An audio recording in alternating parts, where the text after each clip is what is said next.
No, it's not a bad video card, cheese. Suck it.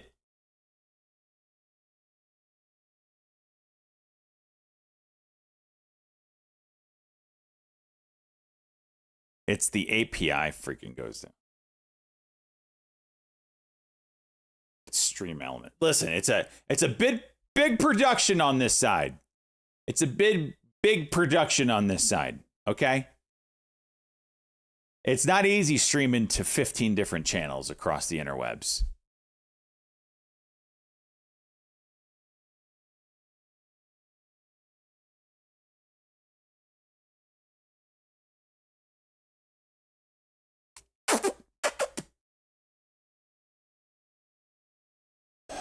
ZVSA going back up.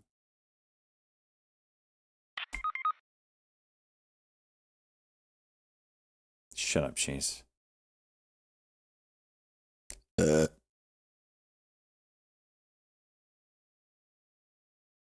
did buy a new cable for this monitor, and I haven't had that flickering bullshit issue since. Thank you very much.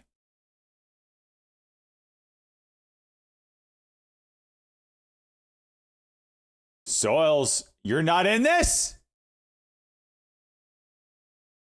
Listen, Soils, you can see the moment that I went and took a shower. It's right here.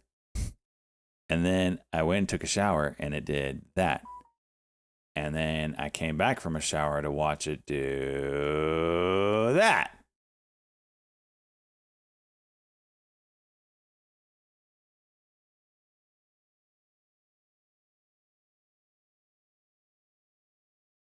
You didn't tell me any of that. I didn't know it was going to open at 10:45. Let me see who the underwriter is of this fat N.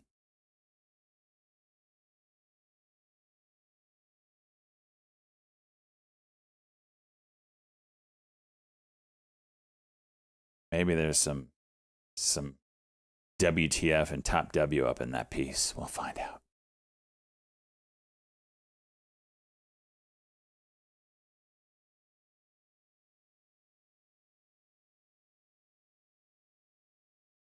FatPipe Inc., NASDAQ-TN, has priced its initial public offering, IPO, at 575 cents per share, offering 695,656 shares of common stock.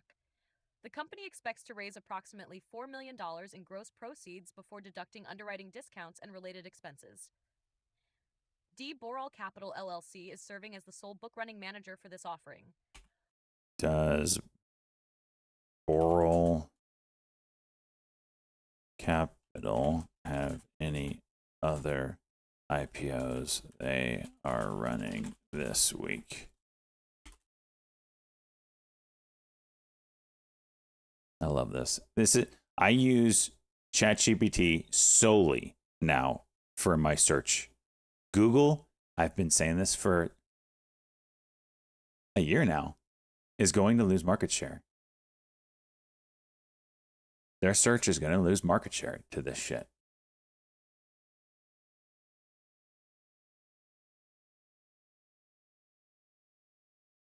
I haven't used Grok, but I hear a lot of people use Grok. As of April 8th, 2025, D. Boral Capital LLC is serving as the sole book-running manager for FatPipe Inc. NASDAQ FATN initial public offering, IPO, which is scheduled to commence trading today. Regarding other IPOs this week, D. Boral Capital is involved with Robot Consulting Co., Ltd's IPO, which is anticipated to price during the week of April 1st, 2025. The offering includes 2.5 million shares at a price range of $4 to $6 per share, aiming to raise approximately $12.5 million. Robotics? Please note that IPO schedules are subject to change due to market conditions and regulatory approvals. For the most current information, it's advisable to consult official filings or contact D. Boral Capital directly. And there we go. Robotics IPO next month? Hell yeah, I'm here for it. Wait, and then back to the highs? Wait, what was that? Holy shit.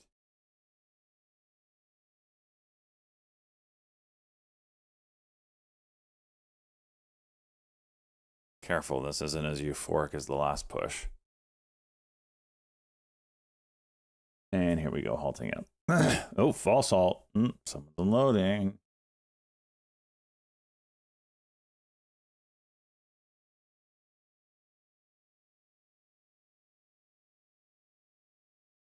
TRN are trying to get that VWAP.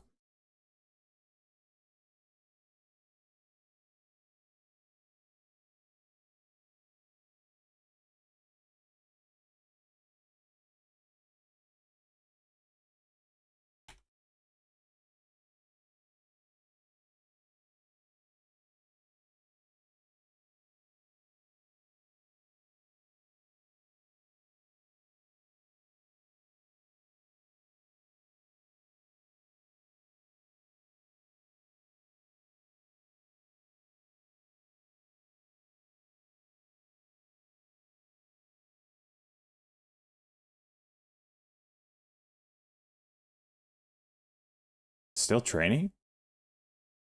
Huh.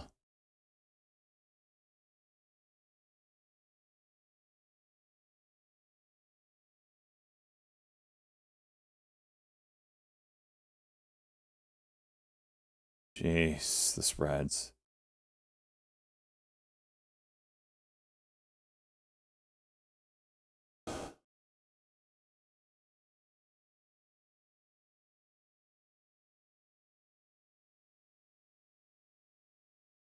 I just missed it. Rejected 15 pretty hard there.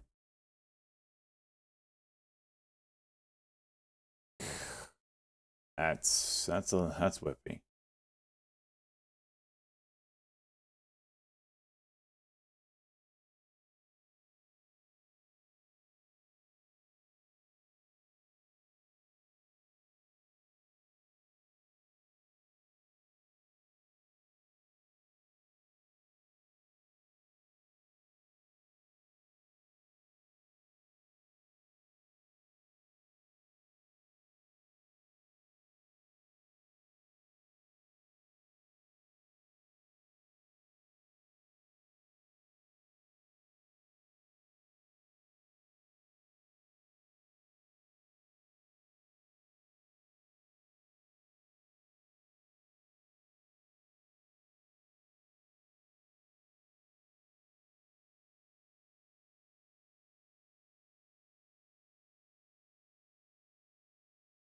Oops.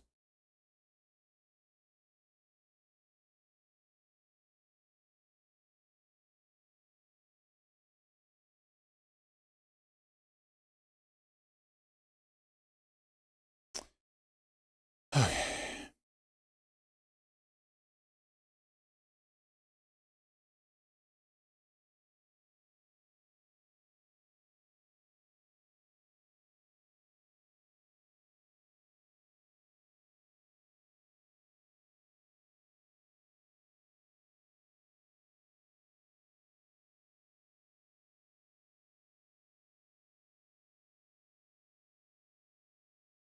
This thing's crazy.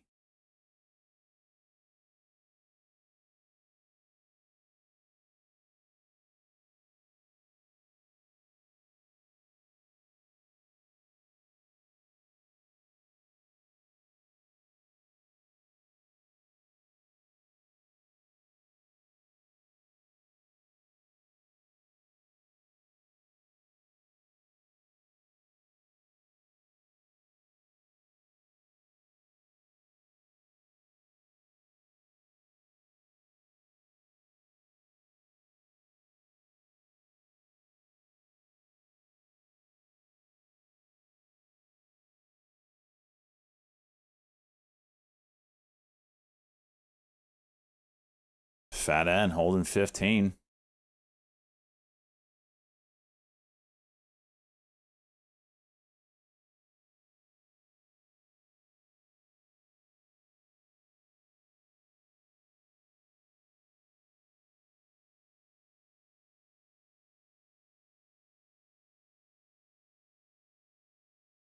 No, that was my friend asking stock questions.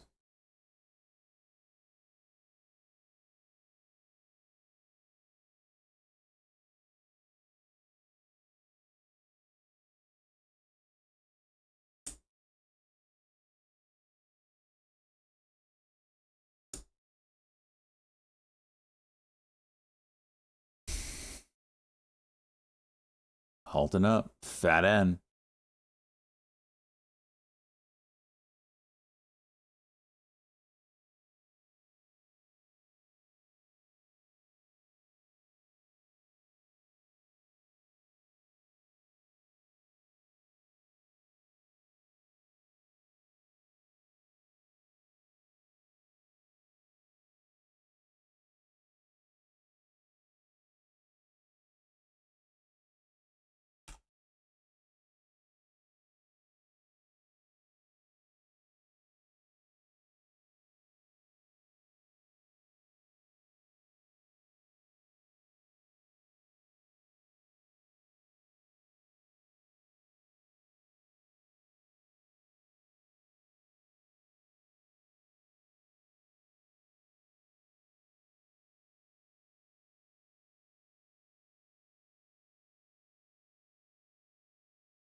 It's Fat N. It's crazy.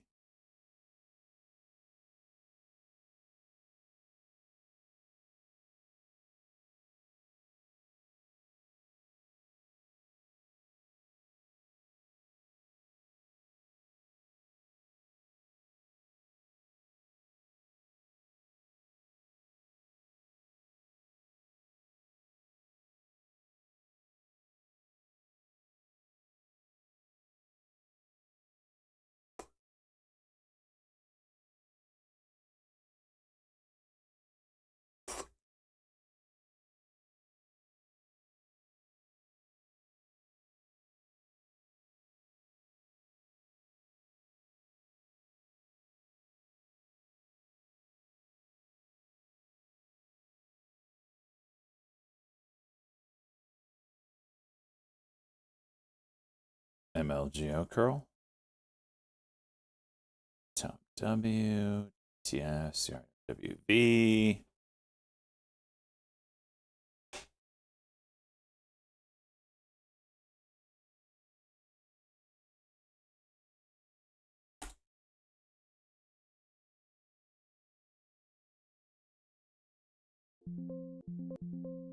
Robotaxi testing in Los Angeles from Amazon.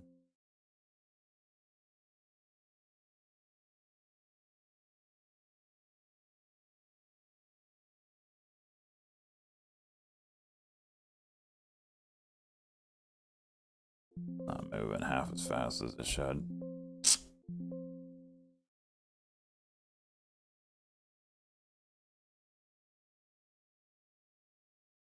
Can you see building sign from the interstate on G Maps? Can you really?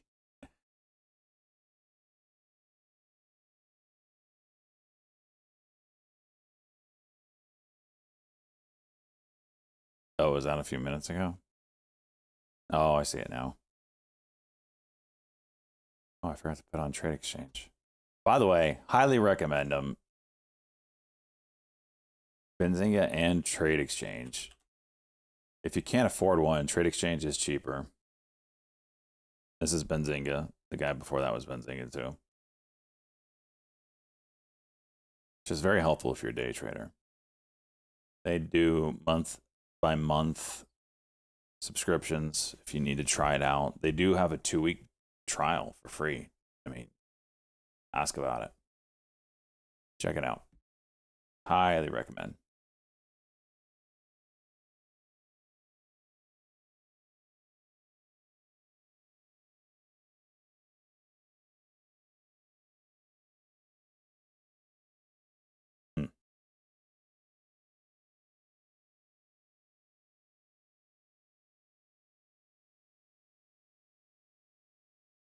Hmm.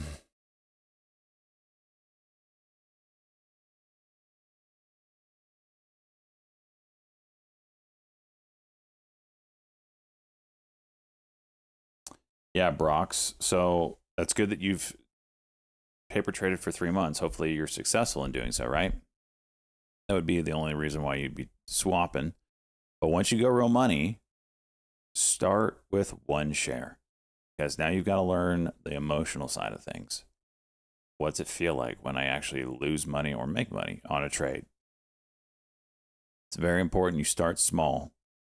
1 share until that feels like nothing, then 2, then 5, then 10, and you slowly come up.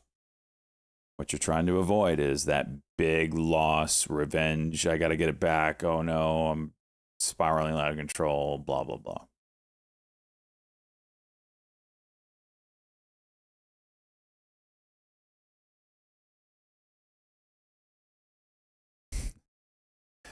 Zero of a day to feel max emotion. Yeah.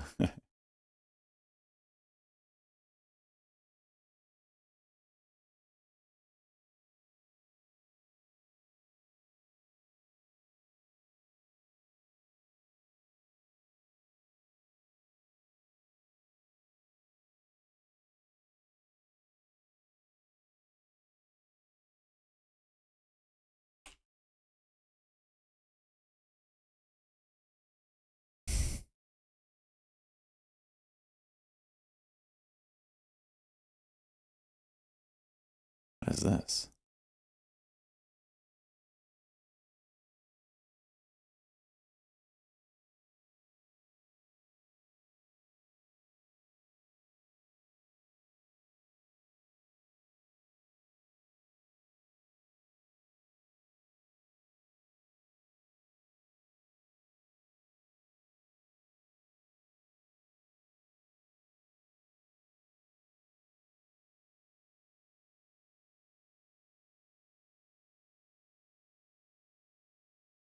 Hey, NVIDIA, you want to freaking chill here?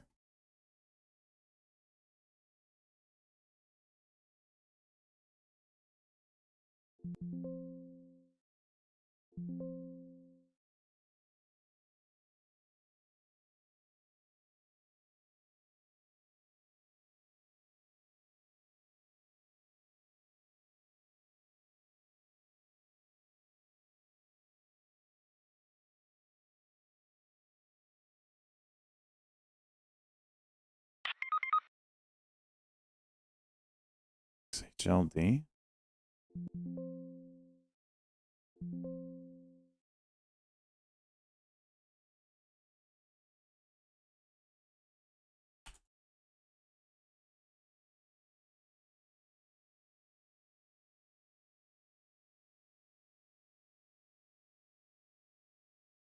Jeez.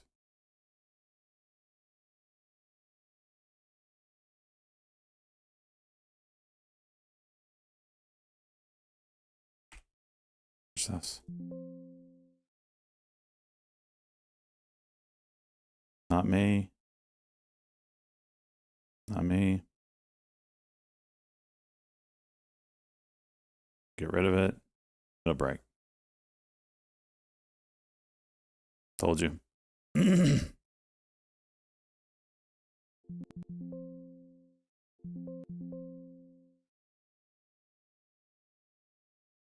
Fat pipe showing 1725. Holy hell.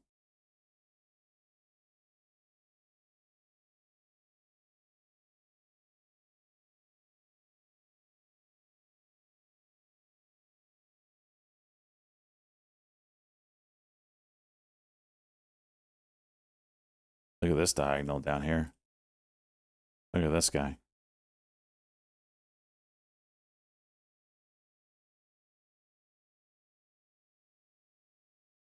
Give me an 11. Give me a 10. Oh my gosh, dude.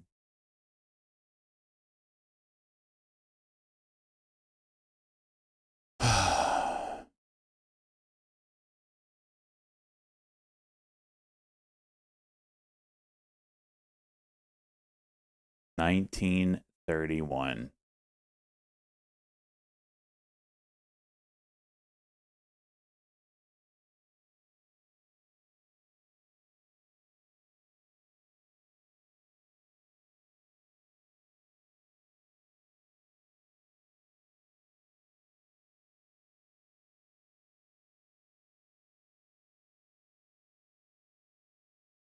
Winston, are you still in this? Or you just got out?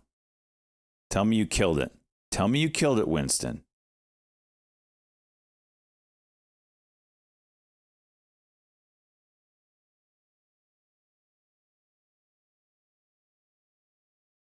You YOLO'd 1750 rep? Holy jeez. You have what, 1,000 shares left? How many 1,000 shares do you take? You're right. You know how to ride a fat pipe, don't you, Winston? Huh? Don't you? Freaking ride that fat pipe.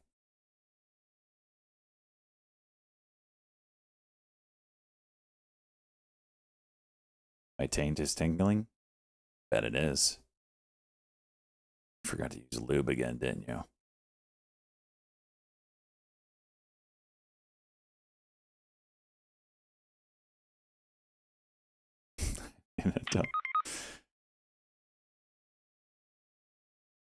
You know nothing about riding a fat pipe. Find it a little sus that you had to make that point for us, Chase. Man, Eshe, small fish compared to chat. Chat coming into Winston. Guess it's $6.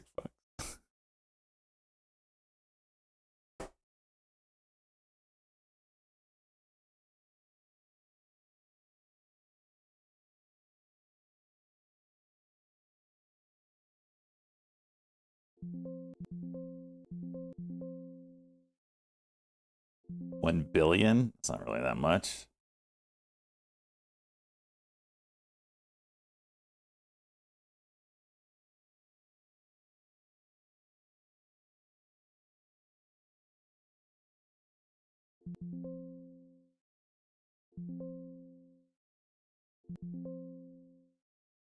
It's not a lot.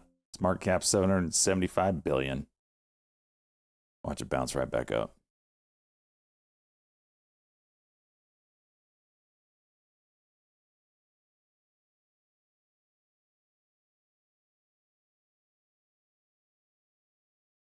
Winston, how many shares did you have? Winston's over there freaking changing his socks over there every 5 seconds. 5K at the open? Oh my gosh. How much are you up? How much are you up, Winston?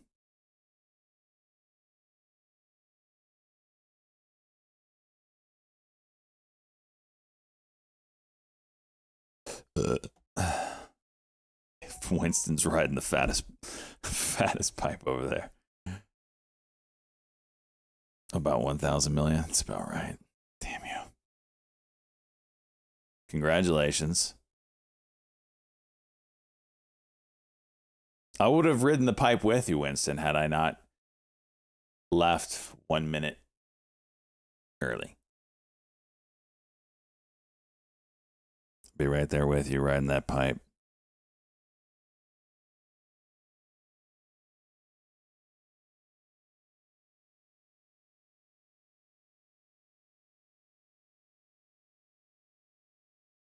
What? You smell that? What is that? What? What's that smell? The cologne? No.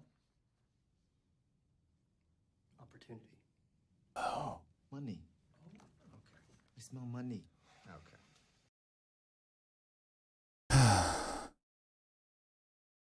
Winston gifting out the 5 gifted subs. My man, let's go. That's how you do it, boys. See, you make $30,000 and then you give 25 of it to chat as a gift. Say, bitches, you don't deserve the rest of my 29,975. That freaking bird. I'm gonna freaking shoot it. It's a flex. It's the flex, Winston, right? That's the flex. You gotta flex. You deserve the flex. And we're here for it. We'll let you ride that fat pipe so you can flex all over it. We're here for it.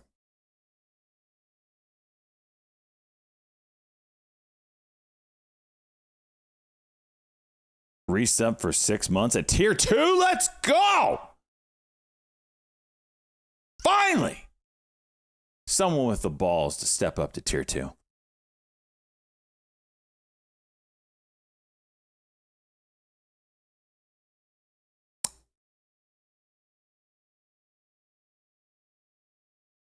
Speaking of freeloaders, you want to talk about freeloaders. That's all of YouTube. None of you sub. All of you just watch with your ad blockers. I respect that because I do the same. But I'm just saying, you're a bunch of freeloaders. Which I respect.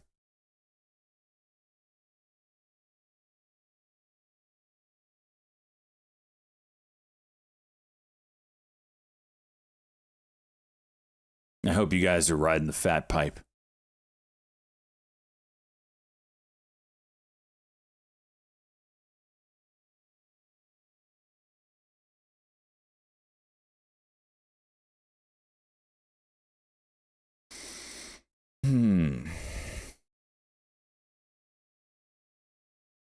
You're taking the fat pipe, Hilo? You in this? What's it showing? Think they need their own investigations. You smell that? What is that? Okay, there you go, Lady Trader. There's the flex. There's the flex. She just freaking flexed 10 all over your fat pipes. I smell money. Okay. With her own fat pipe. Right, lady? You're still in this? Huh? Lady's got a fat pipe. Oh my gosh, Soils. No, Soils. It's obviously the strap-on.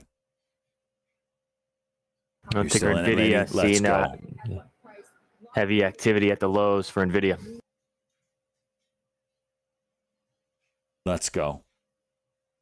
How balls deep are you, lady?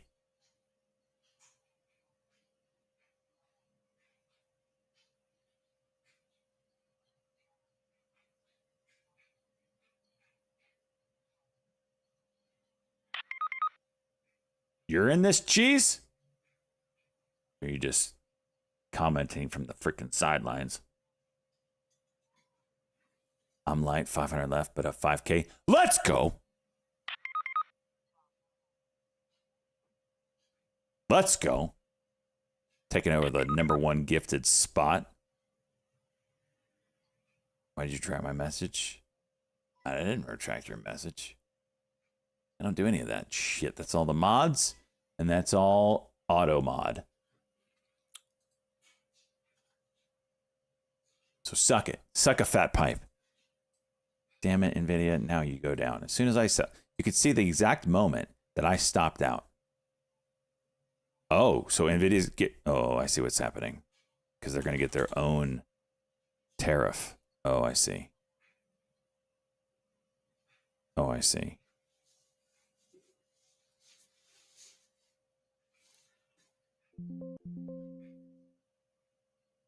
I see. I see now. Market ain't gonna like that, is it?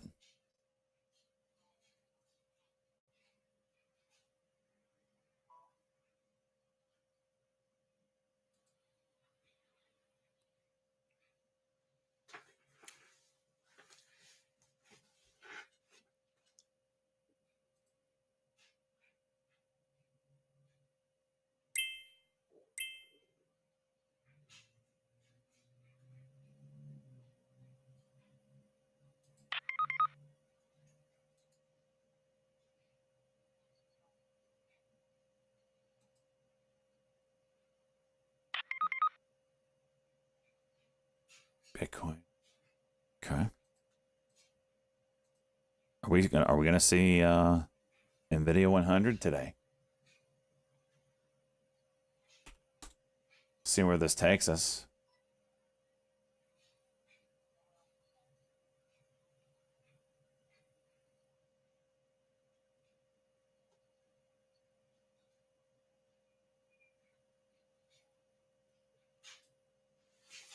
It's 101.40 level. If it breaks down, we might have a chance. Nice window down to 10. 2180.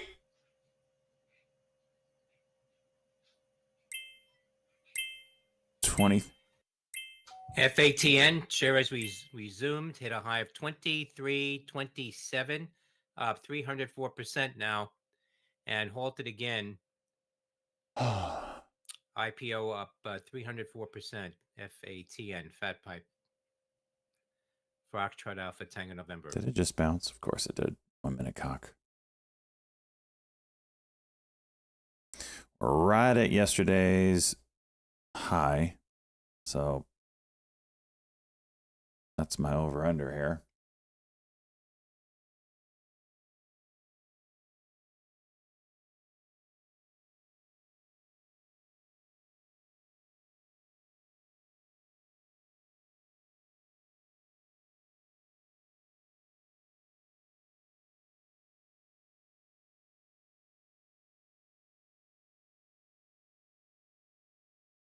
It's opening at 30. Get the hell out of here. 35. Oh my gosh, you guys are about to freaking party like Wolf of Wall Street.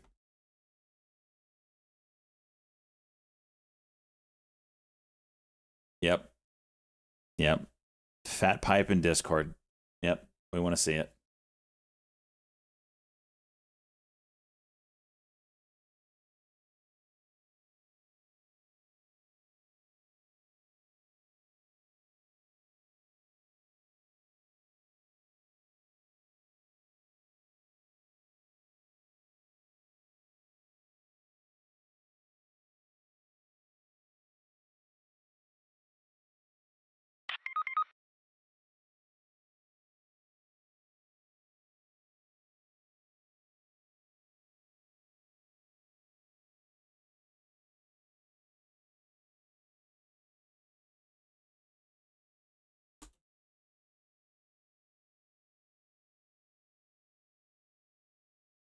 Back down to 25.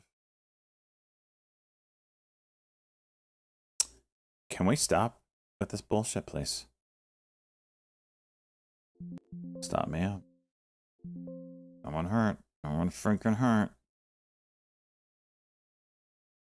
I reverse large caps, small caps, mid caps. Doesn't matter. You need a stock to change direction, you let me know. Just went down for 10 minutes straight. Soon as I shorted it, bounce. I'm here for it. It's the freaking power I have.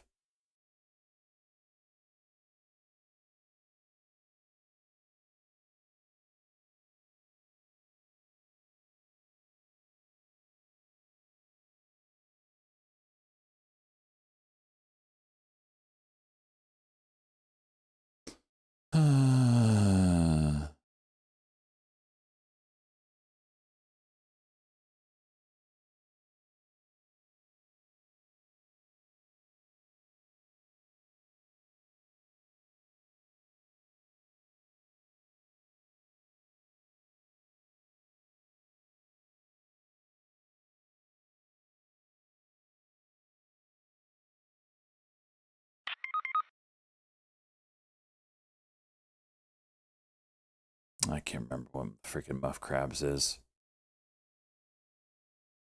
I can't remember. More live comments from U.S. Trade Representative Greer saying we excluded pharmaceuticals and semiconductors from reciprocal tariffs because we think they need their own investigations. And also looking at countries' trade imbalance with the U.S. is a good approximation of the net effects of its higher tariffs and unfair trade practices. That via C-SPAN from a Senate committee hearing.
Here's your noon market update. All major indexes in the green, starting with the SP 500 to up 2.42% to 5,184.91.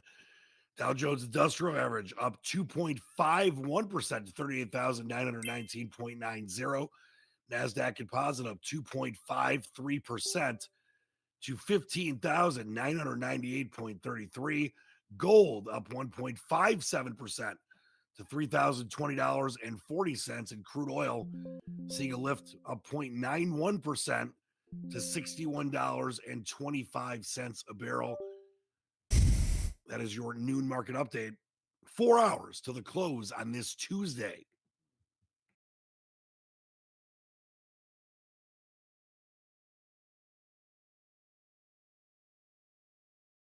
An RYET IPO now open. RYET.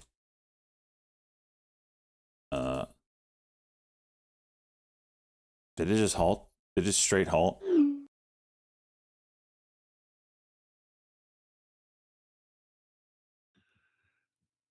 RYET, that is Reunion Edi Technology.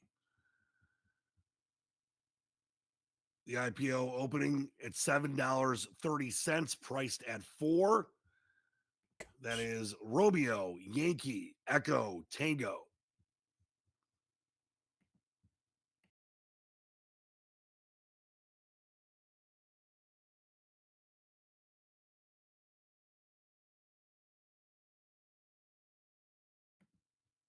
And RYET, Reunion Edi Technology, immediately on a circuit breaker halt to the downside. Downside. That is Romeo, Yankee, Echo, Tango. Okay.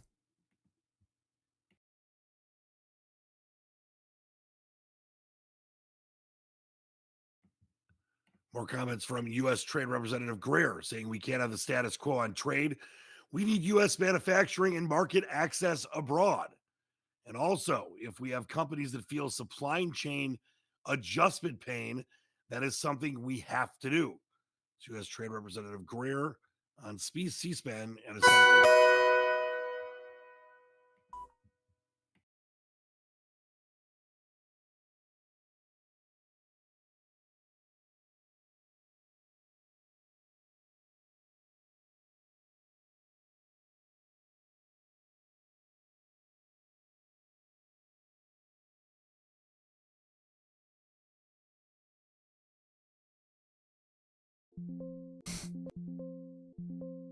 Horseshit. The horseshit is real.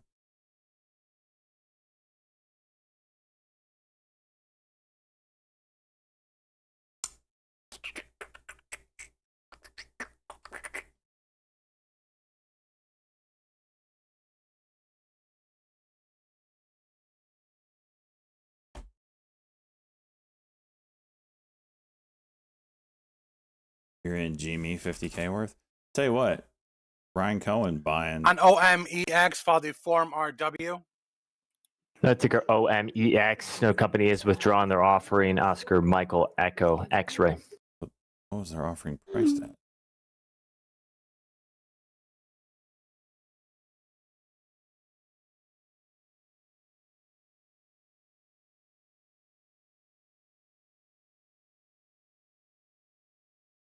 Six.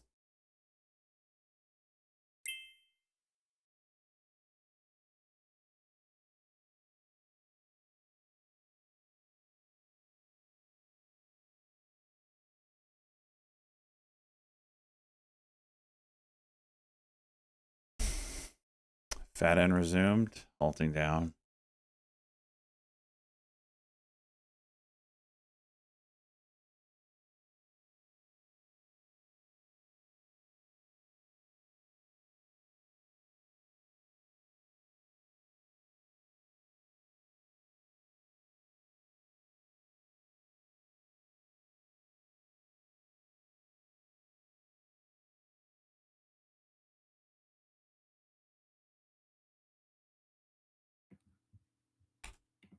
More from U.S. Trade Representative Greer. President Trump will not accept a situation where Wall Street is allowed to run the economy.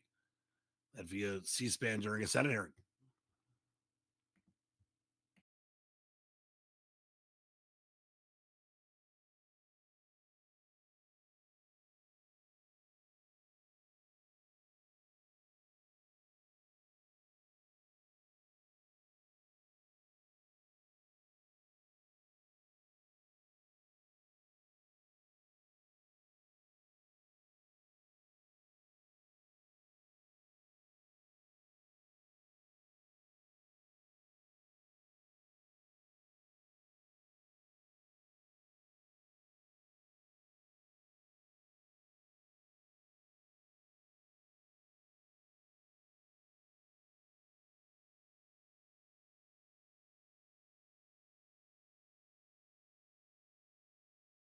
ChatGPT live data just went down.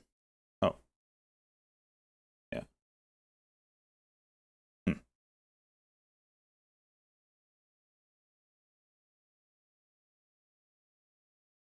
Here we got resumption on this sucker. It's got to be like 12:05.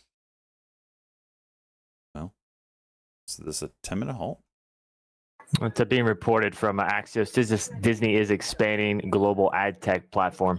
579. Jeez. Okay.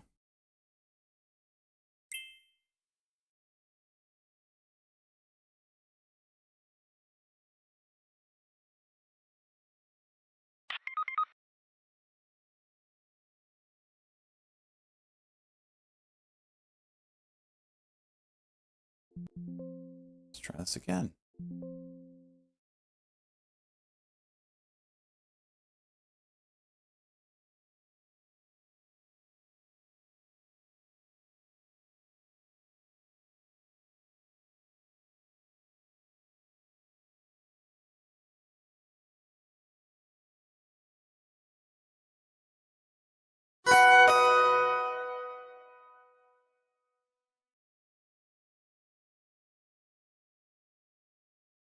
I'm watching shares of TTD. That's a possible negative catalyst for that stock on that news for Trade Desk.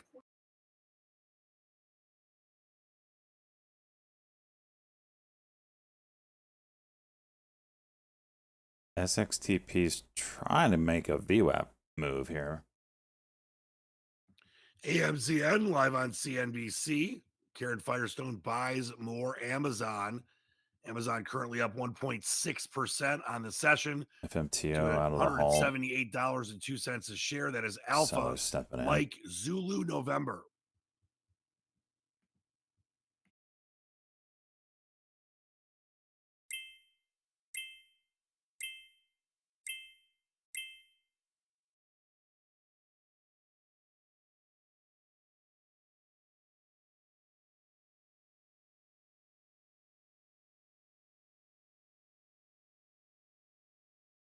They're getting a little weird right now.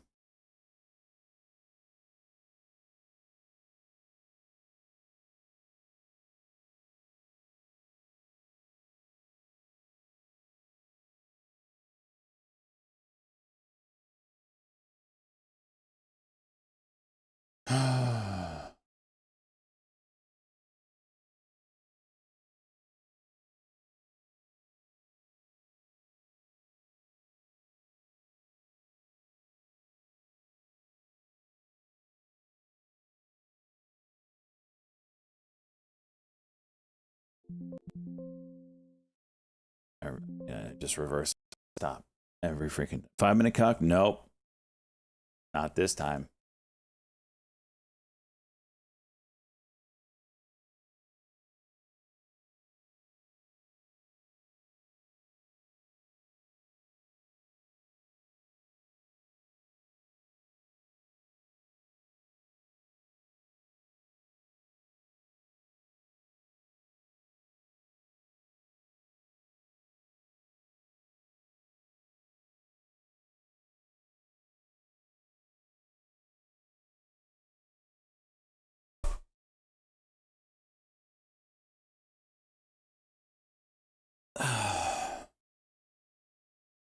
$480?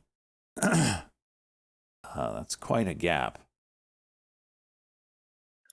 Fed Schoolsby says that the tariffs are much more than what we had been modeling.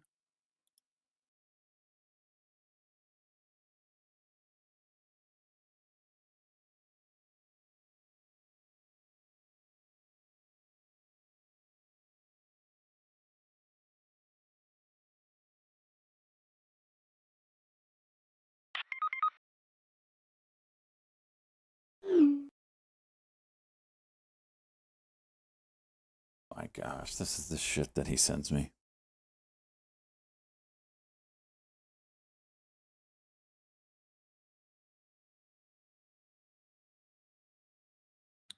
More from U.S. Trade Representative Greer, live on C-SPAN in a Senate hearing. I don't trust economists' predictions of tariff inflation because there was no inflation during Trump's first term.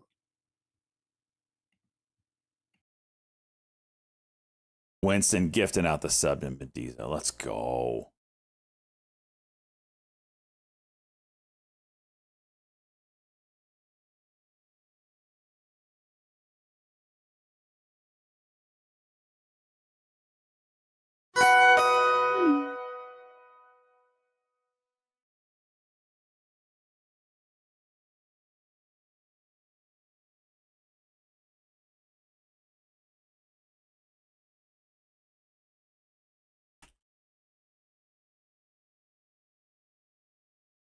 So low volume cuck here.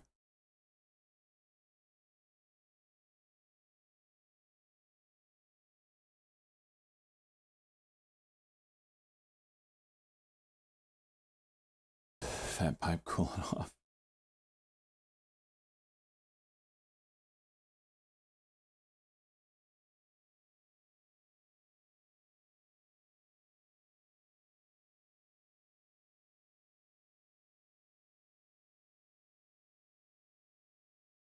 Acting might cross down if this doesn't get a bounce soon.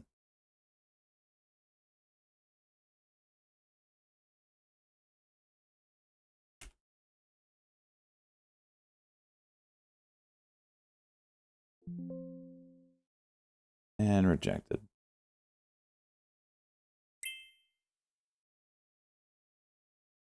Another low volume cuck.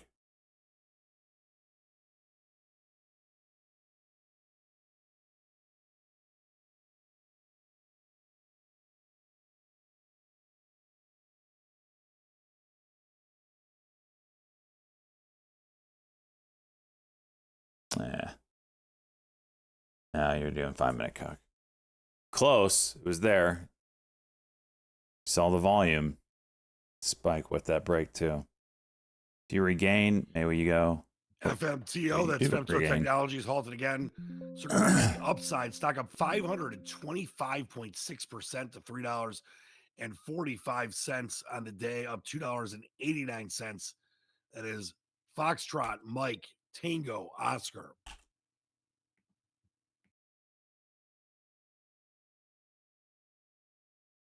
$25. More from U.S. Trade Representative Greer, live on C-SPAN in a Senate hearing. Wall Street and analysts are wrong on job losses. They never want any kind of change in status quo.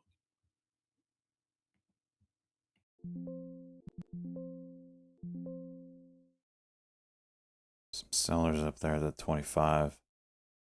Over 25, I'd add back. That would be a 5-minute cuck go. but it needs to break 25.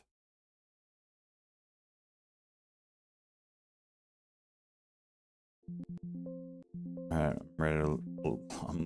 I'm ready to lock. I'm ready to rock, baby. Just don't. DIS, that is Disney. They've announced that they've expanded their proprietary customer data that underpins its ad tech platform to both Europe and the Middle East.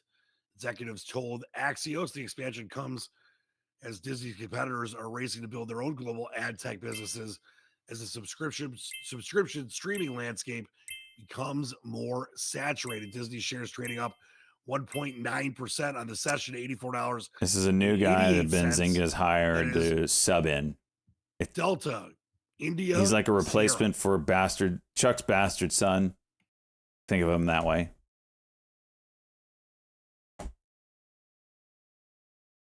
What is he sub out? Great question.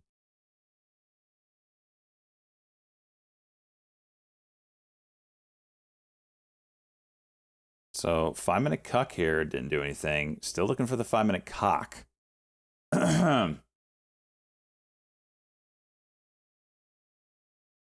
Video. Yep. Did the 5-minute pop as soon as I went short. Now it's back down.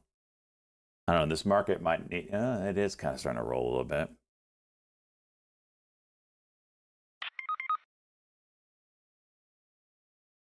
A new pipeline ruptured.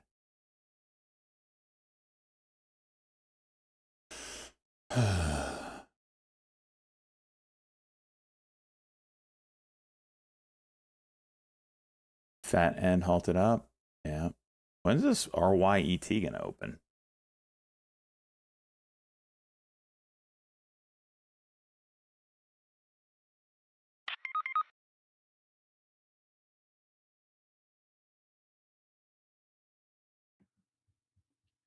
This via Bloomberg.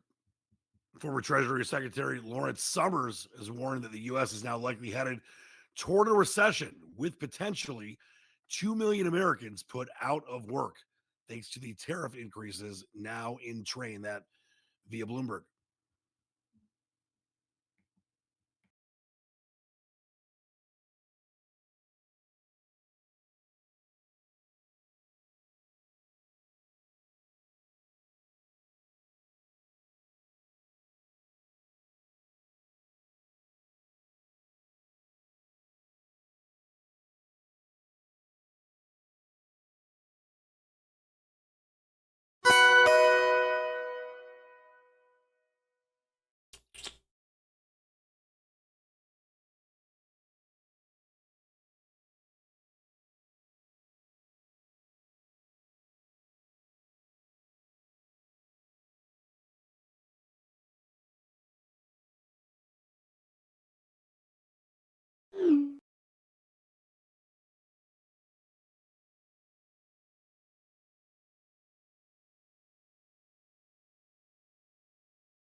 There it is.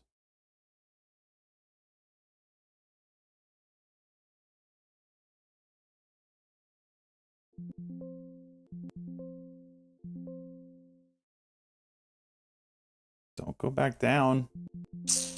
Damn. Gotta hold these levels.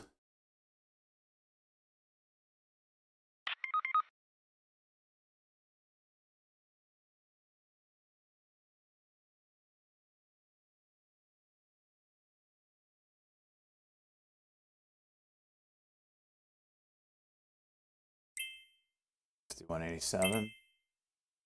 Or damn it.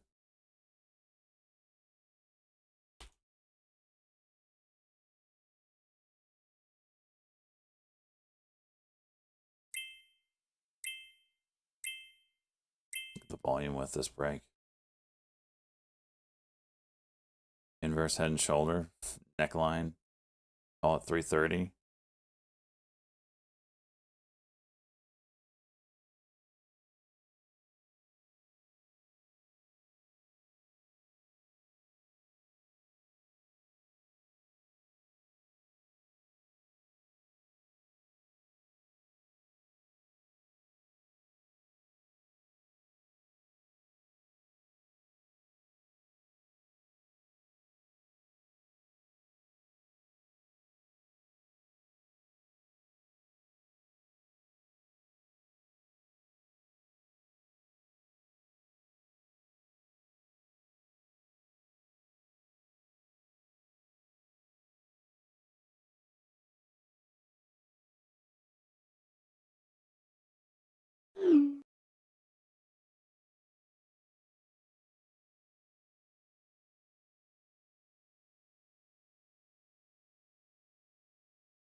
AMAT live on CNBC. Karen Firestone buys Applied Materials Incorporated. Right now, shares up 4.17% of the session to $138.42 a share. That is Alpha Mike Alpha Tango.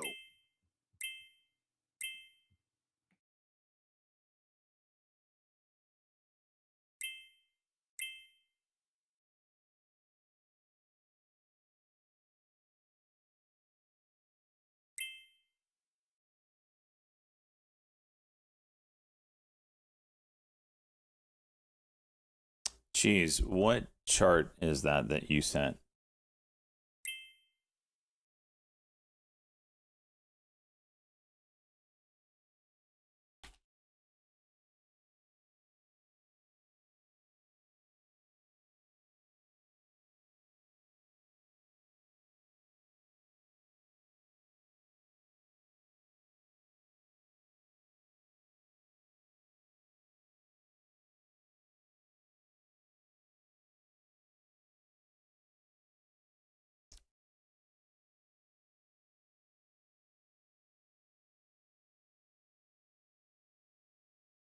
I remember seeing continued weakness in markets following that strong open. We were up 3% across the board in each of the indices. Now, the Dow up 1.8%, S&P up 1.5%, and the Nasdaq up 1.55%. The Russell only up 0.5%.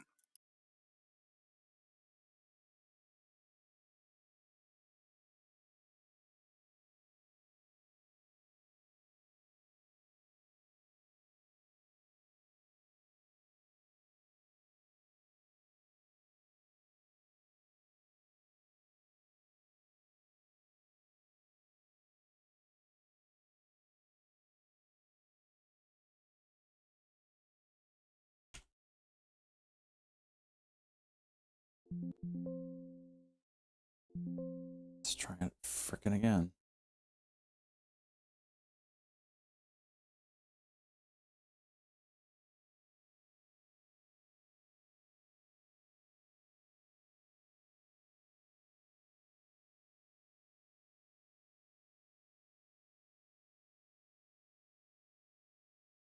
Geez, is that a 1 minute chart? Oh, okay, 1 minute chart. More from U.S. Trade Representative Greer saying willing to discuss how to implement a ban on imports of uranium from China. It's U.S. Trade Representative Greer on C-SPAN at a Senate hearing.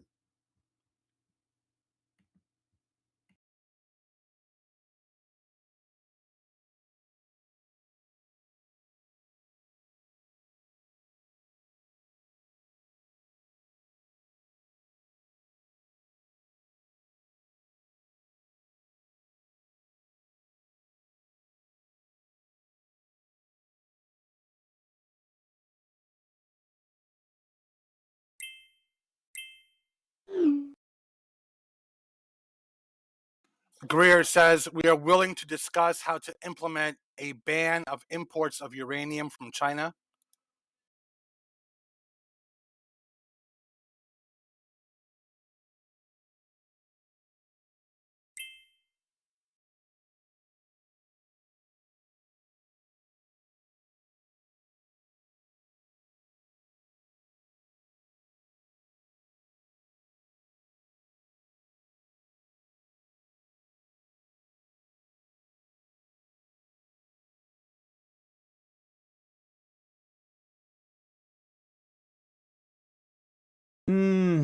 RYET still halted. Fat N laying its pipe down. Uranium from China.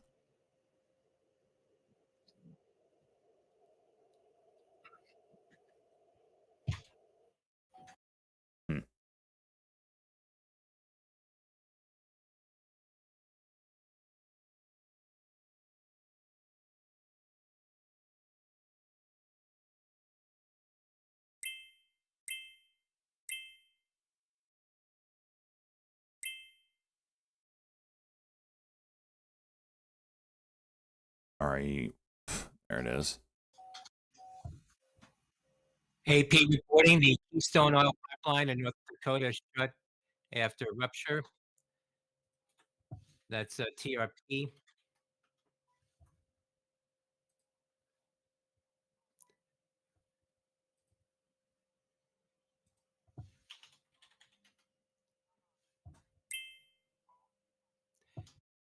U.S. Trade Rep Greer said Commerce Department is considering whether a Section 232 critical minerals investigation is needed.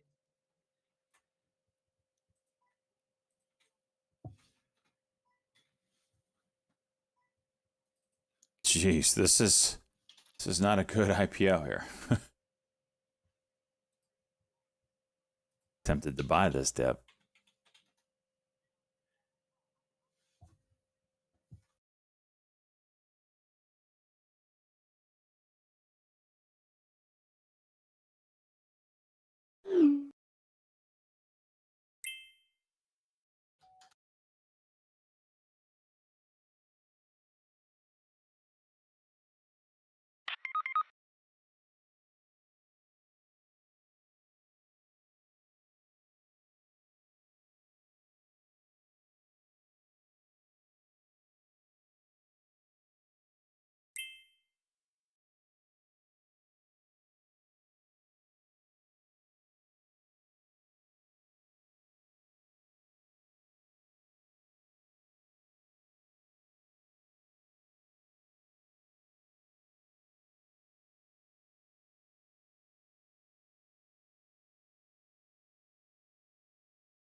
Damn it. Good fill. Wanted 450.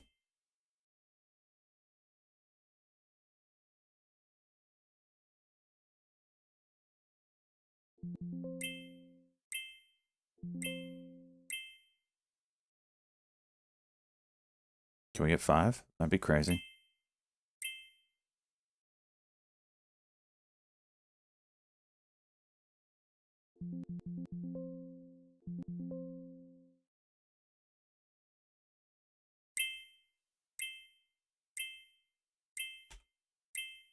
Oops.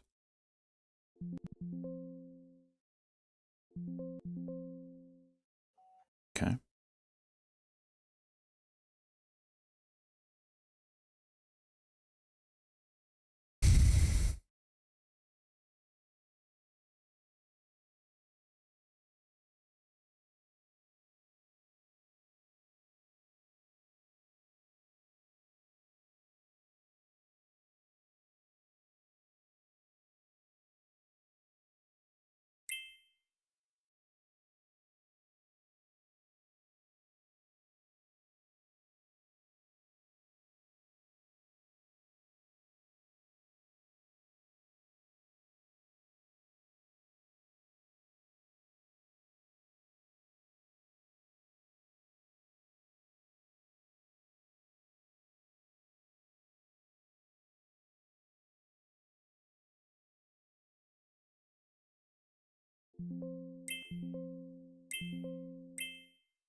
Yuck. All right, there's a 1 minute. 95 break would be great. Struggling. Gap down 20 cents.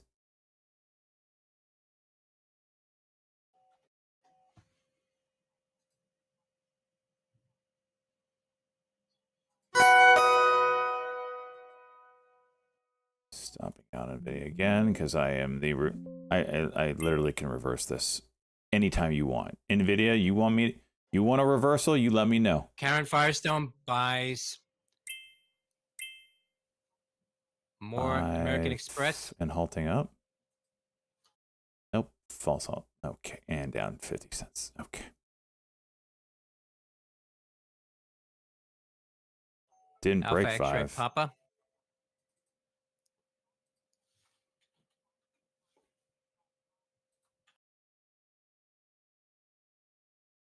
Shocker, I was in a stock that false halted. I know, it's crazy. And now we're going 430. Okay. Suck my dick.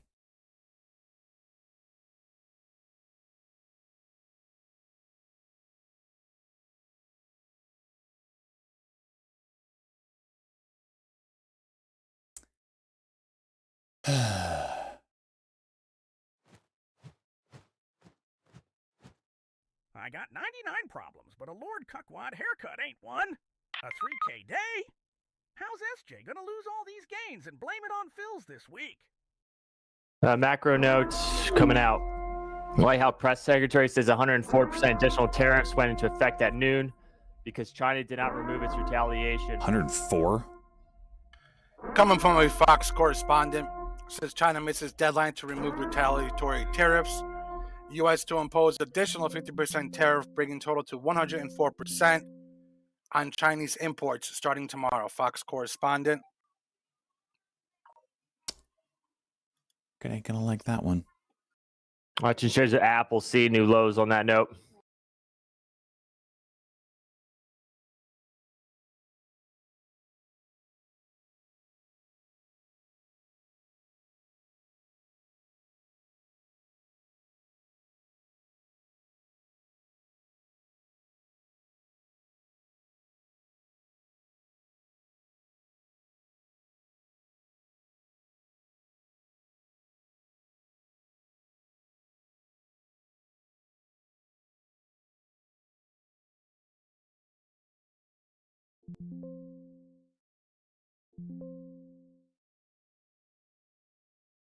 FATN shares about $10 off the highs now. Fat Pipe.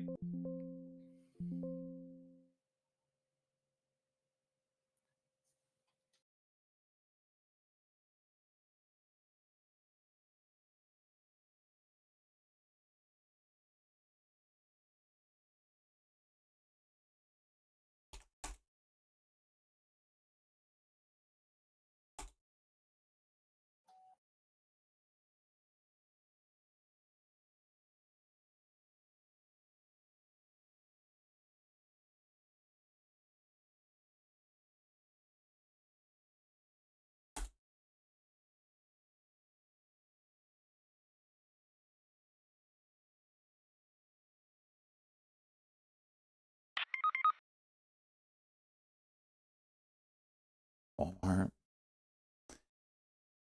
Surprised that's not really. I mean, I guess everybody saw it coming, but jeez.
Gosh. As soon as I sell my freaking NVIDIA puts, what happens? Oh, yeah. Just tariffs confirmed, market dumps, you know, that kind of thing.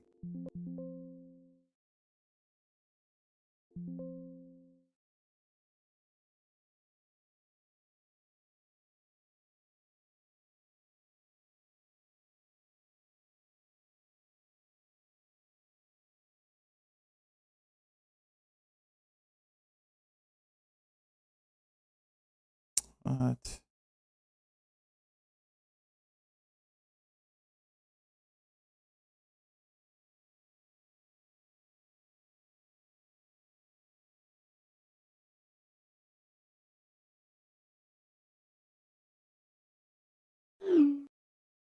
Freaking garbage.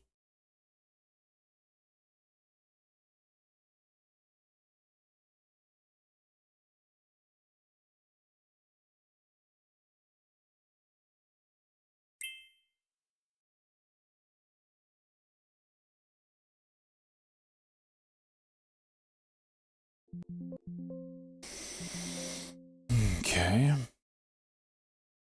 Little juicer here, boys.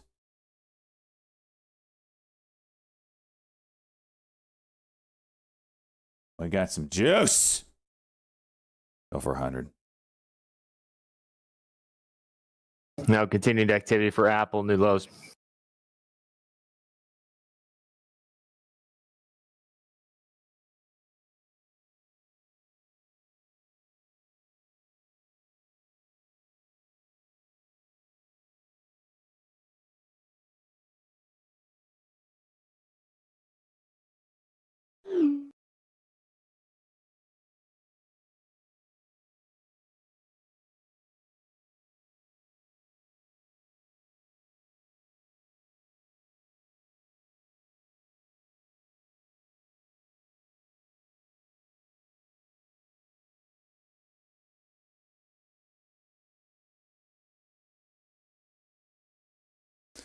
All right.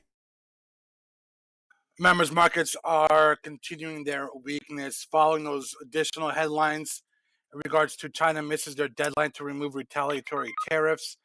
We are lows of the day now. The NASDAQ only up spot 8%. The Russell turning red on the day.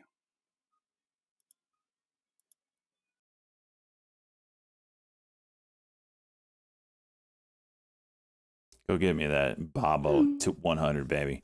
Go get Jenny it. Harrington on CNBC buys RHP. I bet you do.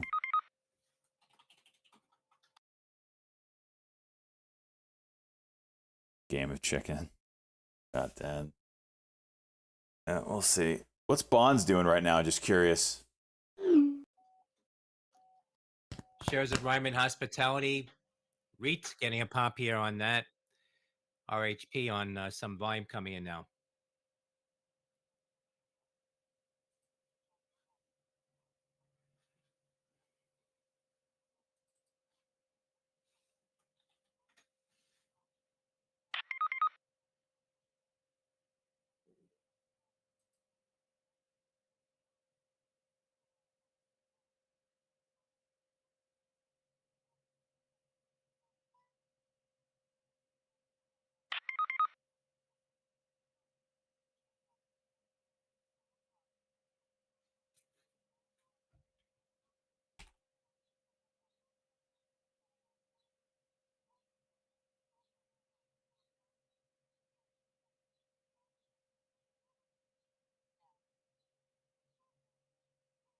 I forgot to look up the basis trade yesterday, Chase. Forgot to. Had so much other things I had to do. It's on my list, though.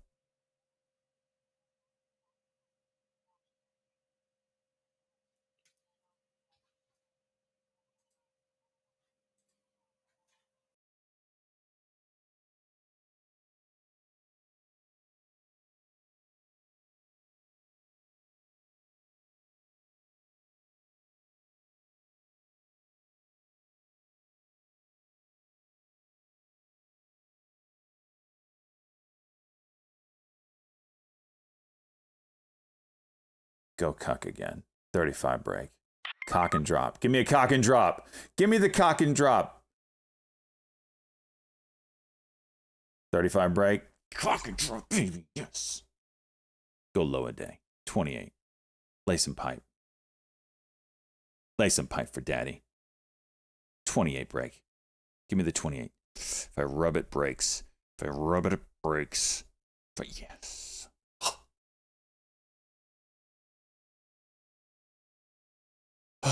Members, traders are mentioning the commentary earlier. We posted a news desk from the Goldman desk saying that we will get sharp and temporary squeezes in this tape, witnessing one right now. That should be used as selling opportunities until the market believes policy change from this admin is likely. Since that post this morning at 10:15, which was the high of the day, we've seen 100. complete weakness as well on I'm in that a trade note that journal. was circulating this morning.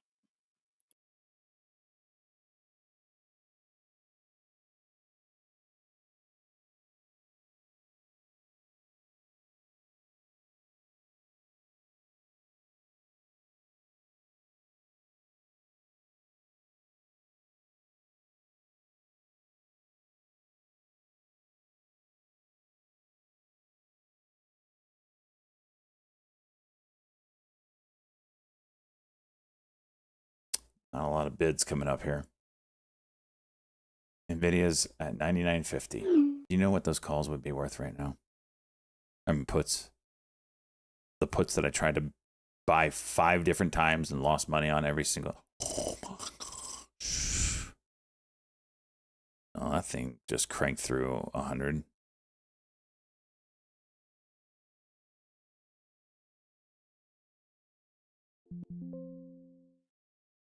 $107. Okay.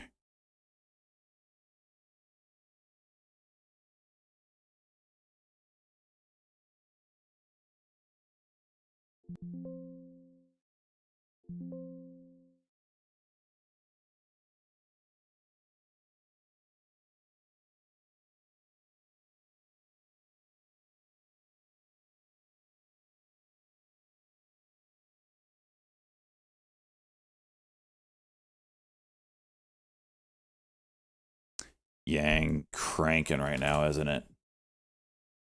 Yep.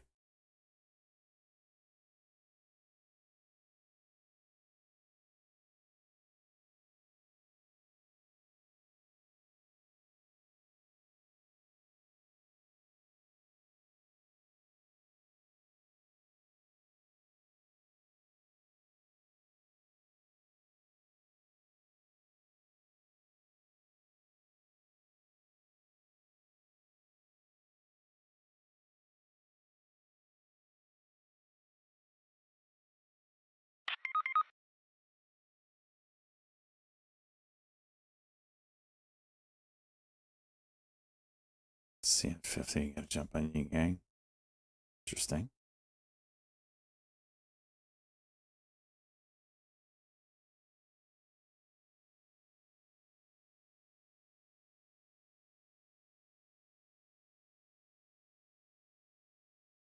Can we chill with this bounce?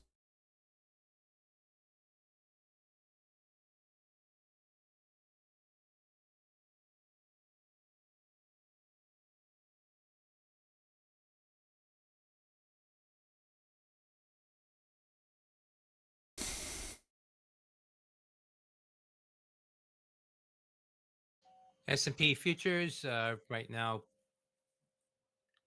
up about 43, getting a little bounce here after pulling back.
Needs to break 437 really to do anything.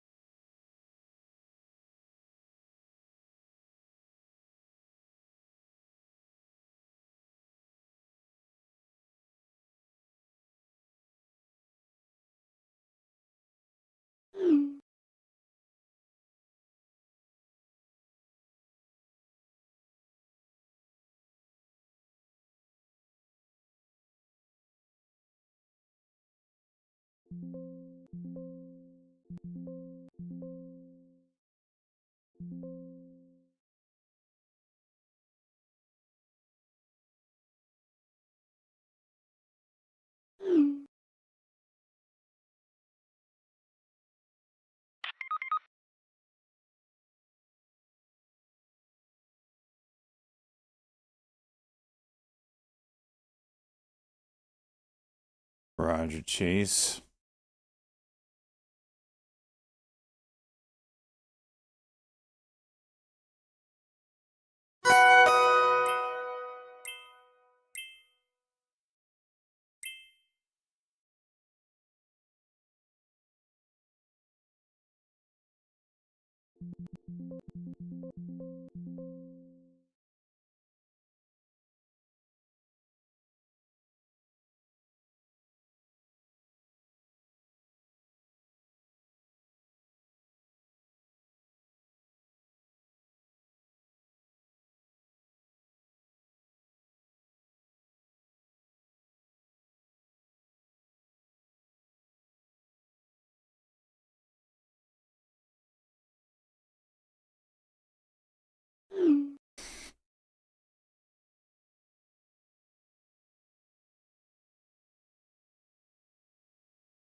No, CNBC is reporting that the note from Fox Business is inaccurate on tariffs.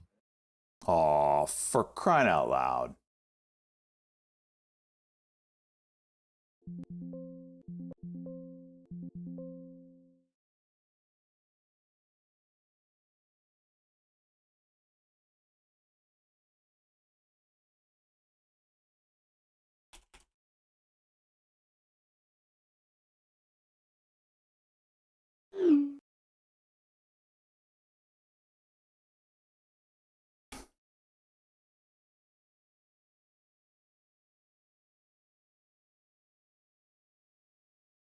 White House secretary says she may have been, quote, misquoted.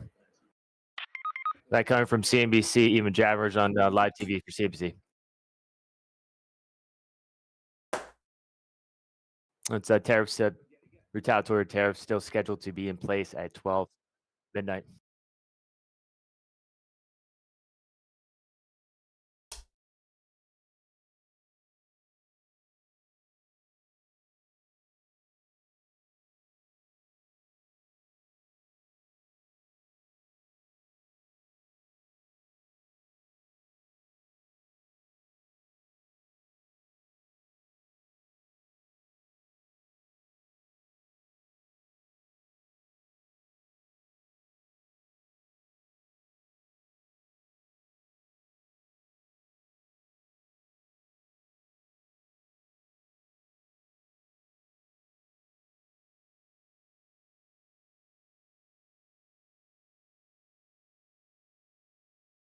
Wow.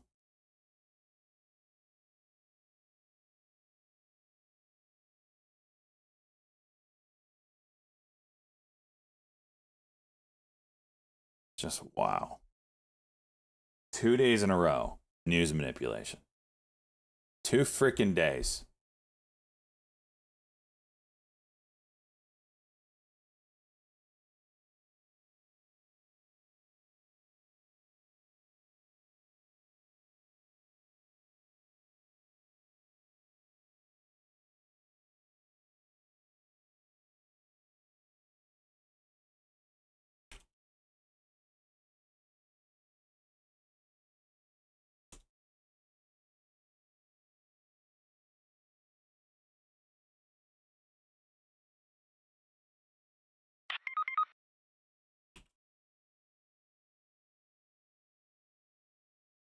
Holy hell. That is just crazy. Oh, I missed this move.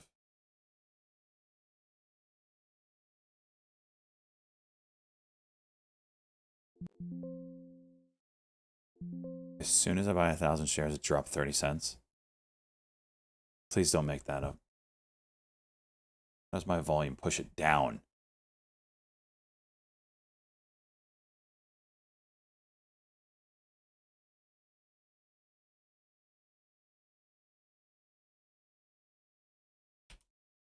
Okay.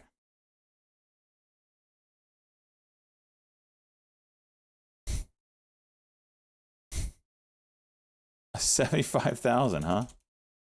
Or 17, sorry. Let me get out.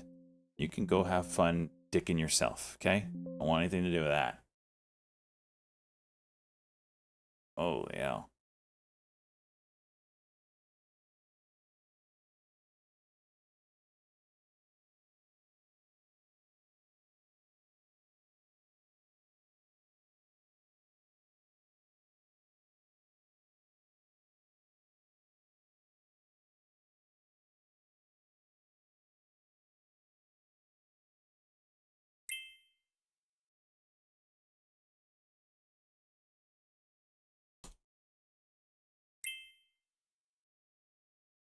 NAOV, 5-minute cut go. Nice little reversal. Or bounce, I should say.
Sorry about that.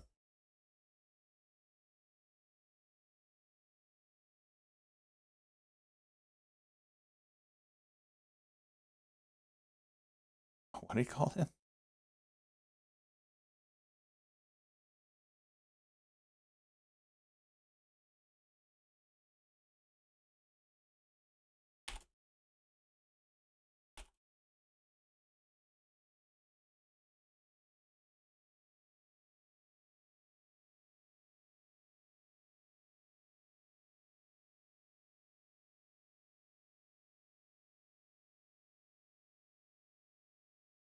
Five seconds, maybe.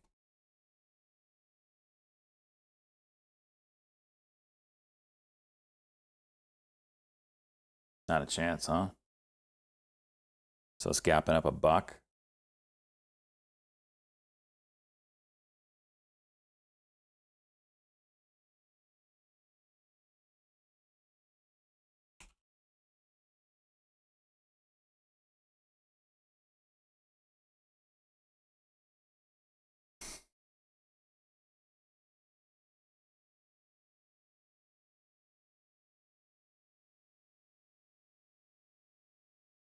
Gang is going nutty.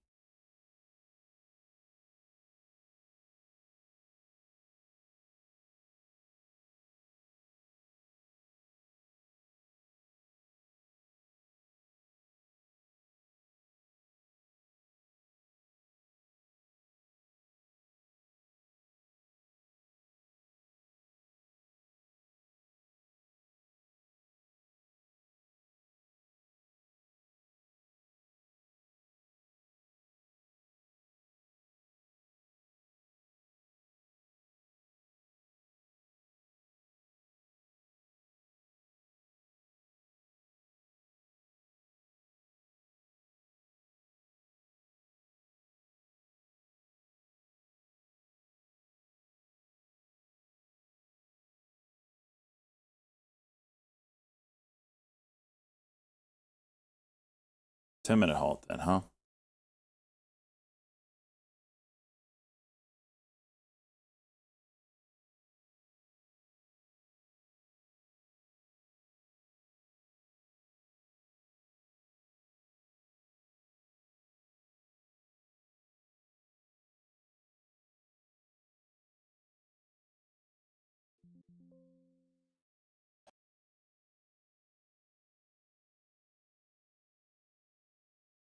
Good thing there. Trying to get these clips uploaded, sorry.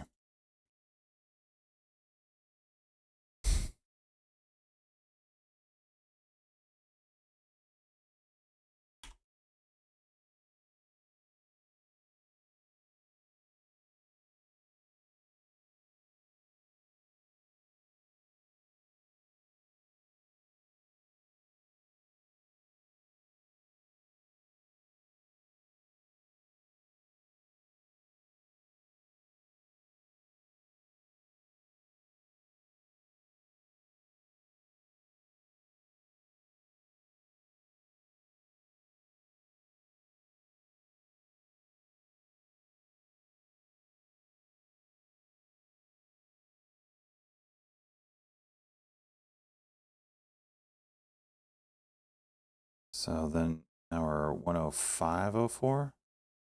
106.04.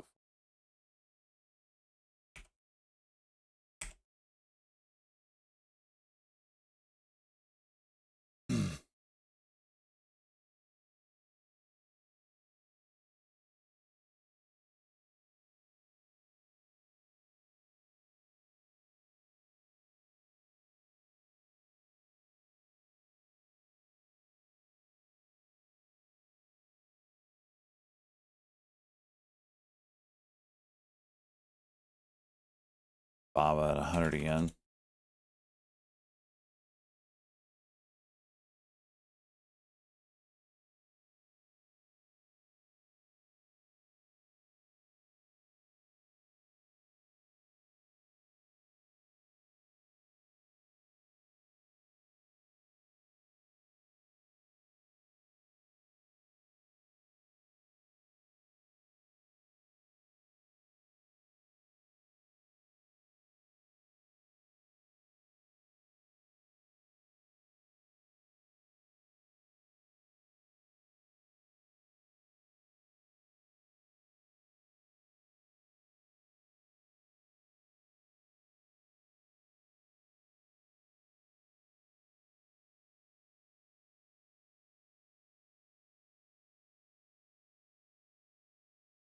30 seconds or so.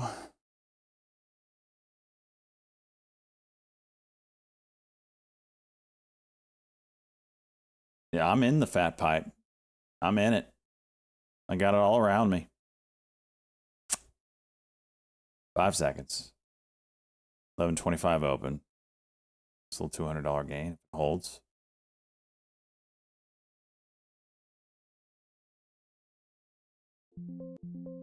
Locking it in.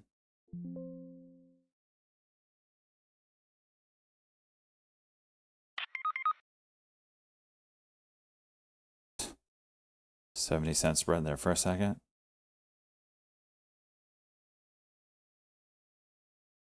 To a 40.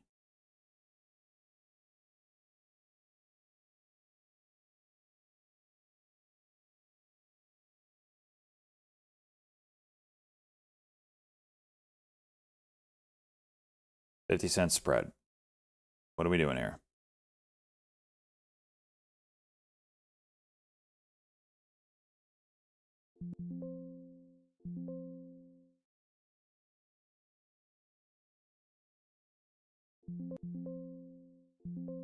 Fix juicing.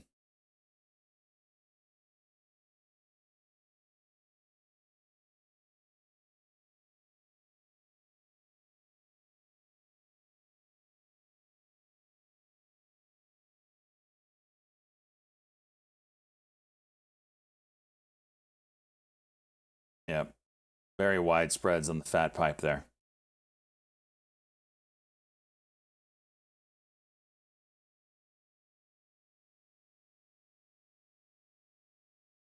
Music to my ears, Beta. Music to my ears.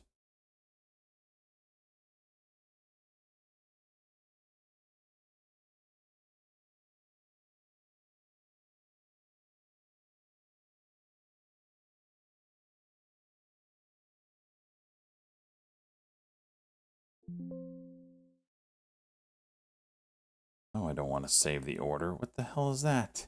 Why was it clicked on save? I want to save this order. Well, that just made me miss out on $200.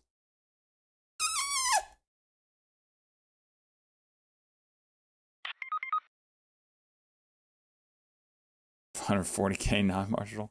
Well, here we are at the 150 or 130 psychological level of my account, which I would have crossed had somehow this stupid little save order button, which is in a terrible spot, should be over here. Whatever.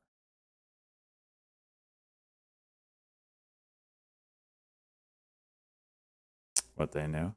I mean, they probably went to the White House and they probably told them. Did they ever make a trip to the White House like everybody else early on?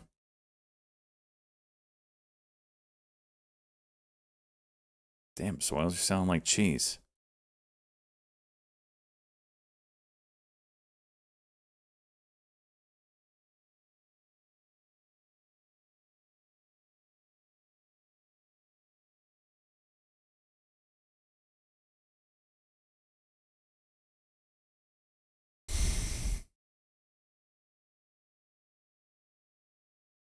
All right.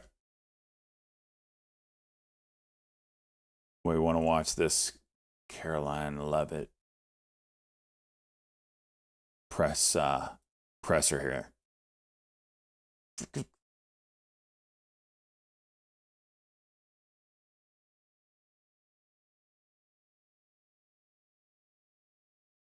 Federal assistance, like equipment and resources to support state and local emergency response officials who are leading this response on the ground. Last night, the Supreme Court delivered a massive legal victory to the Trump administration and allowed us to continue removing foreign terrorist invaders under the Alien Enemies Act. Let's go, Megan. This was a smackdown to a lot of new follows today. I appreciate it all. District court judge who have relentlessly tried to stop President Trump from using his core constitutional powers as head of the executive branch and as commander-in-chief. The highest court in the land made it clear that the President of the United States has the power to protect our homeland and forcibly remove foreign terrorists who pose a grave threat to families and communities. Thank you to the Supreme Court for upholding the rule of law and protecting the Constitution. Our message to the monster Tren de Aragua and MS-13 terrorists still hiding illegally inside our country is clear. Deport yourself now, or you will be locked up and sent back to your home country. On another matter, the historic Liberation Day announcement last week by President Trump made it very clear that the era of American economic surrender is over. President Trump is no longer going to allow American workers and companies to be ripped off at the hands of foolish trade practices that shipped away millions of high-paying jobs and hollowed out communities across the country. It's America first, all the way. And despite fear-mongering by the media, the world is clearly responding to President Trump's approach. Just yesterday, President Trump held a bilateral meeting with Israeli Prime Minister Benjamin Netanyahu here at the White House. The Prime Minister pledged to immediately eliminate America's trade deficit with Israel and remove their trade barriers. Israel's proactive approach should serve as a model for the rest of the world. Also yesterday, the President spoke with Japan's Prime Minister, who wants to negotiate as well. The President also spoke to the acting President of South Korea this morning. He has tasked Secretary Bessent and U.S. Trade Representative Jamieson Greer to lead these talks. In total, since the Liberation Day announcement, nearly 70 countries have already reached out to the U.S. president crude oil to futures begin have fallen more than negotiation. $1 after the White House Countries are official falling over themselves said additional to tariffs reform on their China unfair will trade go into practices effect and free open their tonight markets to our at country. 12:01 Why? a.m., April Because 9th. these countries greatly right, respect Chuck President Jones. Trump and the sheer power of the American Currently, market. These crude countries oil itself realize they've plus gotten filthy rich over the past few 0.87% decades on by the imposing day substantial to tariffs 60. on American-made products and ridiculous non-monetary barriers to block out American industry. The jig is up. Past American presidents sat by and let this happen, but President Trump stood up for our country, and he is saying no more. The president's message has been simple and consistent from the beginning. To countries around the world, bring us your best offers, and he will listen. Deals will only be made if they benefit American workers and address our nation's crippling trade deficits. America does not need other countries as much as other countries need us, and President Trump knows this. He's going to use the leverage of our markets and our country to the advantage of the people he was sworn in to represent. On the other hand, countries like China, who have chosen to retaliate and try to double down on their mistreatment of American workers, are making a mistake. President Trump has a spine of steel, and he will not break, and America will not break under his leadership. He is guided by a firm belief that America must be able to produce essential goods for our own people and export them to the rest of the world. A strong America cannot be solely dependent on foreign countries for our food, medicines, and critical minerals. And America must always maintain a robust defense supply chain. Reprioritizing and strengthening our manufacturing industry are essential national and economic security issues of the utmost importance to President Trump. By focusing on supercharging the onshoring of American manufacturing, the president is already delivering on his promise to usher in an economic golden age for our country. Just look at Friday's jobs report, which smashed expectations for the second straight month. The American economy added 228,000 jobs, nearly 100,000 more jobs than economists predicted, and the fourth highest month for private payroll growth in the past 2 years. There was also a sharp increase in transportation, construction, and warehousing. RYET over and in just 11 weeks, 450 President could Trump do something. secured more than $1.5 trillion in 449 private sector anyway. investment. This is $500 billion more than Joe Biden secured in his entire term. This record-breaking private sector investment will create roughly 350,000 American jobs and counting. If you add up all of the investment pledges from foreign governments, President Trump has secured an incredible $5 trillion in total investments already. In the months ahead, President Trump's pro-growth economic agenda will be fully realized. The largest deregulatory effort in American history is underway. Unnecessary, burdensome, costly red tape is being eliminated by this entire federal government every day, driving down costs and massively boosting small businesses. So far, President Trump's deregulation effort has already saved Americans more than $180 billion, equivalent to $2,100 per family of 4. The president's drill baby drill energy agenda, which he will discuss later this evening in the East Room, is capitalizing on the abundance of natural resources under our feet to generate more affordable electricity, cheap gas, and quality new jobs. All of this will combine to end the Biden-imposed cost of living crisis Phoenix, that yeah. absolutely crushed American It is what it is. It's Under the- President Trump, it's the the beast I American bear. energy industry will lead the globe over the next century, delivering lower prices and significantly strengthening our country's economic position. At the president's direction, Republicans in Congress are working quickly to pass one big, beautiful bill, which will also include the One big, largest beautiful tax cut bill. in American history. As President Trump has said, the House must pass this budget resolution quickly. Here in our new media seat today, we have Jasmine Wright, the White House reporter for Notice. Notice is a nonprofit and nonpartisan news site which launched in early 2024. They've gained millions of readers across the country since. Newsroom's goal is both to inform readers and train the next generation. I was of actually thinking the same politics and thing. I feel like policy I don't know who also, writes her stuff. I don't know if she partner with writes her City stuff. I don't know how and that give all local works. communities more But I feel knowledge like of what their representatives are doing in I get the more Washington. propaganda vibe from her than I did with Kaylee. Kaylee, I feel like, could defend her stance, and I feel like this is more propaganda, which is kind of more online with press secretary. Sure. As the president said yesterday, Jasmine, both things can be true at the same time. And it is a non-negotiable position that the United States has faced a national security and economic crisis because of the unfair trade practices by countries around the world. As for the president, I have maintained this position. The entire administration has always said that President Trump is willing to pick up the phone and talk. And the president met with his trade team this morning, and he directed them to have tailor-made trade deals with each and every country that calls up this administration to strike a deal. And listen, and each and every one of these trade deals should be tailored and unique. Whenever a based on press that secretary country's, says, markets, based on that country's I don't exports view and him as imports here in the United that States of good. America.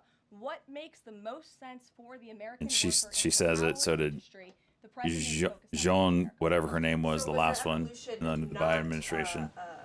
Factored in or determined by Kaylee never did.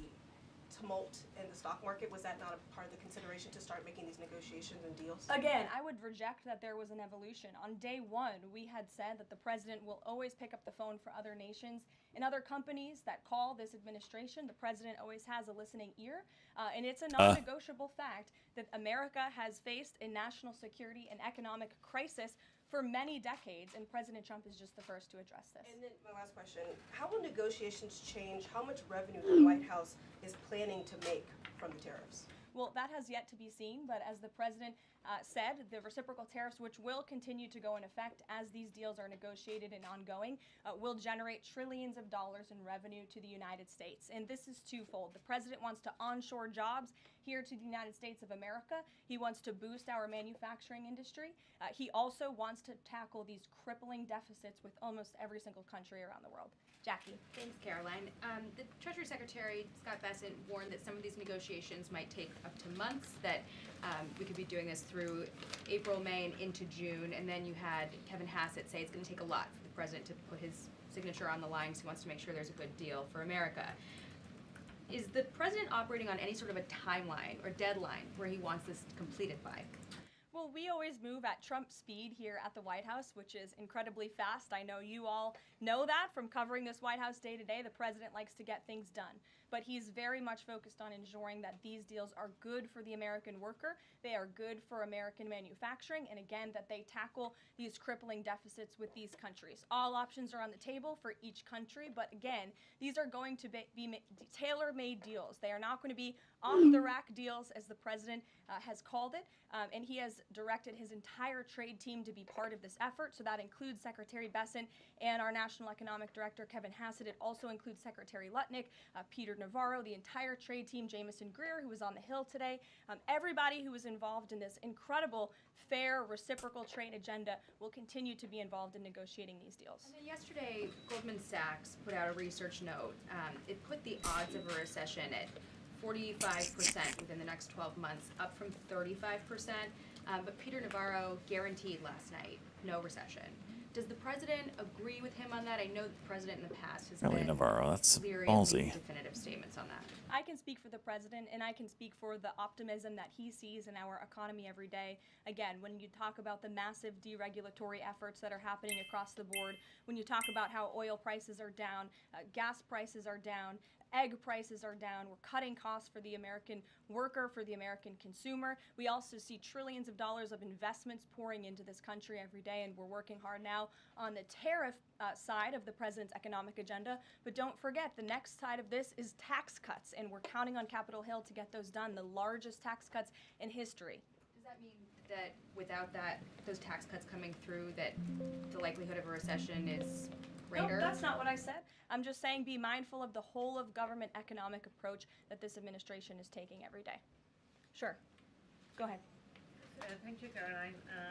You just said that one of the reasons these tariffs are going into effect is that some countries have been ripping off the United States, but some of the tariffs target countries like Madagascar, Bangladesh, with very high levels of poverty. So can you explain how the president wants to correct the deficit with those countries? Is there a plan, for example, to onshore the textile industry that these countries are known because, and just like, can you be specific about those like low income? Sure.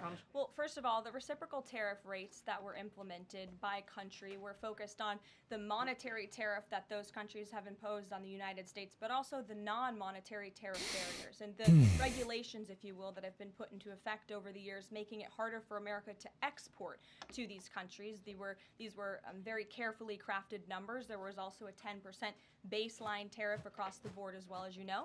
Moving forward, the president will talk to any country who picks up the phone to call, and I can tell you the phones have been ringing off the hook, wanting to talk to this administration, this president, and his trade team to try to strike a deal. It's because the world knows that they need the United States of America. They need our markets. They need our consumer. The president has a lot of leverage on his side because he has the best economy and the best country in the world that he leads, and he knows that. And it's about dang time we finally have a president who uses that economic leverage to benefit American workers. And that's what the president is trying to do. Maggie. Caroline, thanks.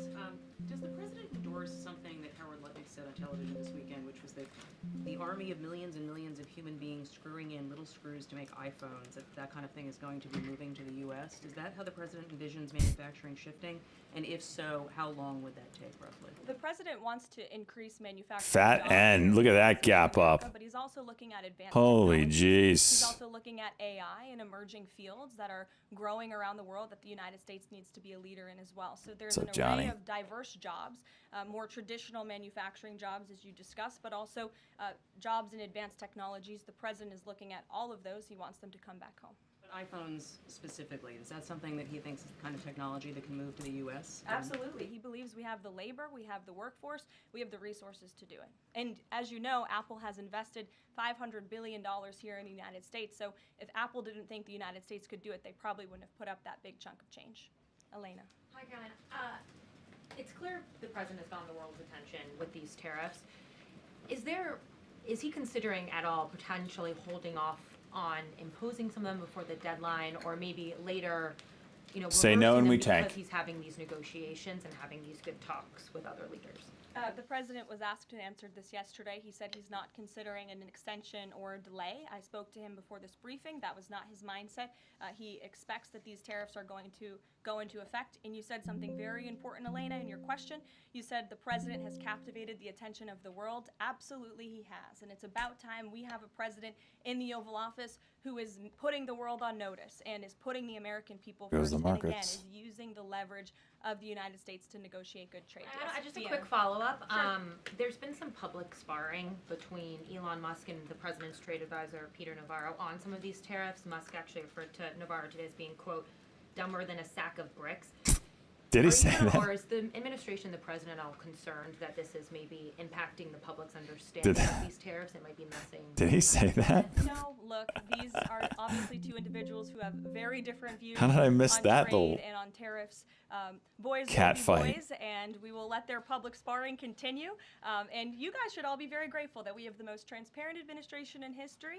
And I think it also speaks to the president's willingness to hear from all sides, that he has people at the highest levels of this government in this White House who have very diverse opinions. Oh, now it goes. Issues, but the president takes all opinions in mind, and then he makes the best decision. Oh my gosh, now it goes. Of the American public.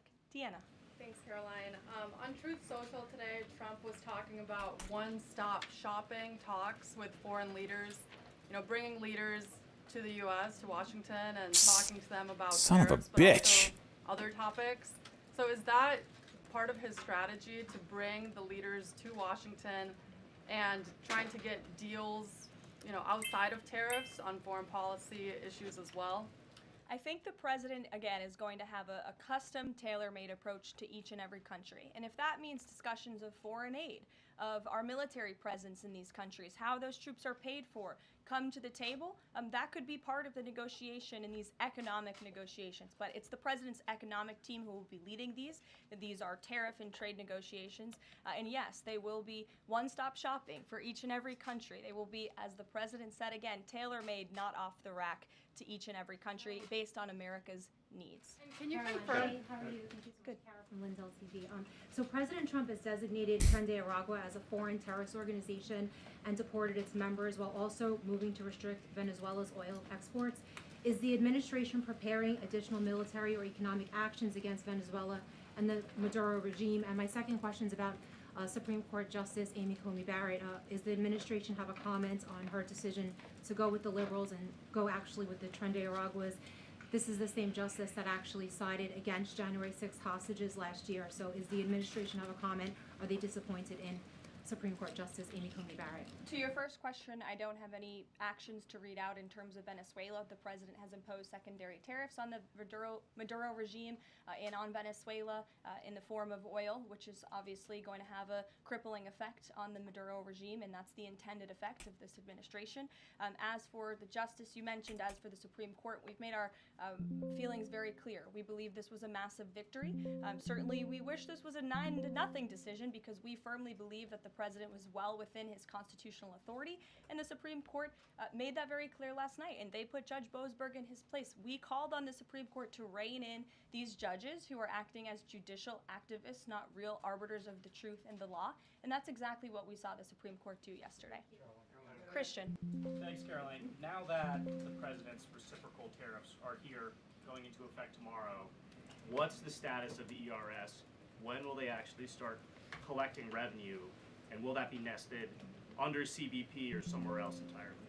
It's something Secretary Lutnick has taken up, so I defer you to the Department of Commerce, but it's something that he and the president believe quite strongly in, and it's a promise that they intend to keep to the American people. Real quickly, can you explain why the president opted to send Secretary Hegseth to the dignified Markets are freaking juicing. last week instead of attending himself? Sure. The Secretary Hegseth was there to represent the administration. The president has expressed his condolences to these families, as have I from this podium. Shelby.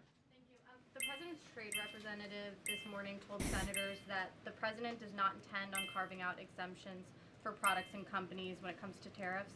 But would the administration consider changing that stance should bankruptcies begin among U.S. companies who are dependent on China trade? I won't get ahead of the president on any exemptions or his decision on that. I will leave that to him. But again, we're looking at this country by country and based on the needs of the American people and the American workforce. And one more, can you walk us through how this specific tariff plan was decided on and which advisor came up with it? The reciprocal tariff plan? It was a plan that was discussed by the president's entire trade team over the course of many, many meetings, and the president ultimately decided on which way to go. A few proposals were given to the president. There was debate and discussion, and the president made his decision, and as you've seen very publicly, the entire trade team is on board with this plan and the negotiations that will ensue because of it. Sure. Caroline, on Iran, and given what's going to be happening on Saturday, what exactly is the current administration doing to stop Iran's funding of terrorist aggression worldwide that the previous administration wasn't doing? Well, first of all, when it comes to Saturday, I won't get ahead of the president. He has said there will be direct talks with Iran on Saturday. I won't further any details from this podium for obvious reasons, security reasons. It will, provide an update as we always have. However, when it comes to Iran, the president has reimposed crippling sanctions on the Iranian regime, and he's made it very clear to Iran they have a choice to make. You can strike a deal with the president, you can negotiate, or there will be hell to pay. And as the president said yesterday, if they don't choose to move forward with diplomacy and a deal, which is the direction we do see them headed in, there will be grave consequences to pay. To the back row. Thank Go you, ahead. Caroline. On the president's threat yesterday on social media to increase tariffs against China by an additional 50% in response to their retaliation, has he signed anything in terms of an executive order, any documentation around that? Will that additional 50% go into effect tomorrow? They will be going into effect at 12:01 a.m. tonight, so effectively tomorrow. Yes. Work on that today? Of course, as always. To the gentleman in front of you, because that's who I originally called on. Go ahead. Over the weekend, President Trump said that he would be willing to have U.S. citizens deported to El Salvador with the cooperation of President Bukele. How would that work legally, and how many people would potentially be available for that operation? So the president has discussed this idea quite a few times publicly. He's also discussed it privately. You're referring to the president's idea for American citizens to potentially be deported. These would be heinous, violent criminals who have broken our nation's laws repeatedly, and these are violent, repeat offenders in American streets. The president has said, if it's legal, right? If there is a legal pathway to do that, he's not sure. We are not sure if there is. It's an idea that he has simply floated and has discussed very publicly as in the effort of transparency. Reagan. Thank you, Caroline. There's been more reporting President Biden's decline while in the White House. Is the White House considering releasing the audio of Biden's interview with Special Counsel Robert Hur to the public, which the former president had previously blocked? I don't have an update on that, but I can certainly check. I think the American people would be quite interested to hear that tape, but I'll double check on the release of it. Thank you. Michael. Thank you, Caroline. On Saturday, during meetings with Iran, President Trump says high-level officials will be meeting directly with Iranian officials. We're hearing some pushback from Iran now saying those talks will be indirect. Can you clarify? They will be direct talks on Saturday, and I won't get ahead of the president on any further details. Jennifer.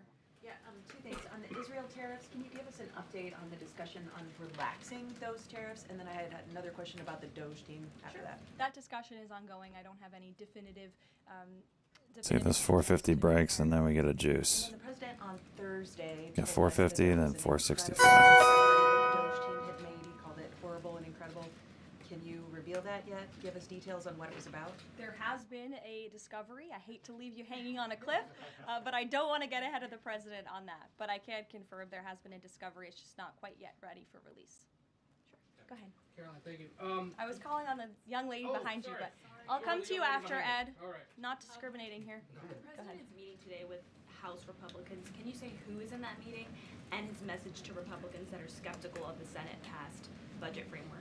Sure. The president will be meeting with Republican lawmakers today here at the White House to talk to them about the framework that the Senate passed. The president was very quick to put out a statement about his support for the reconciliation package that the Senate passed, and he is counting on House Republicans to pass it.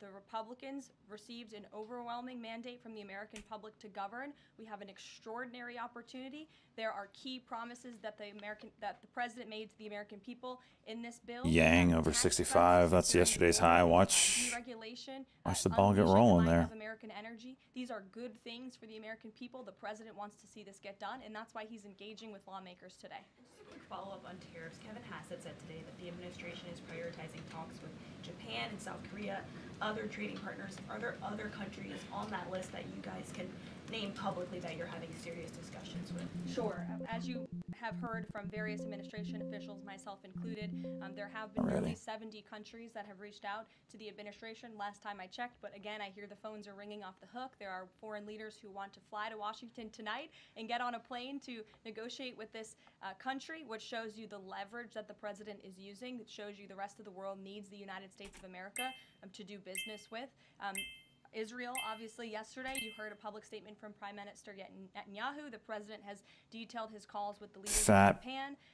Fat and open. We are going to prioritize our allies and our partners around the world first when it comes to these negotiations, and the trade team will be divvying them up again to make tailor-made trade deals around the world. Ed, go ahead. As promised. Yes, thank you.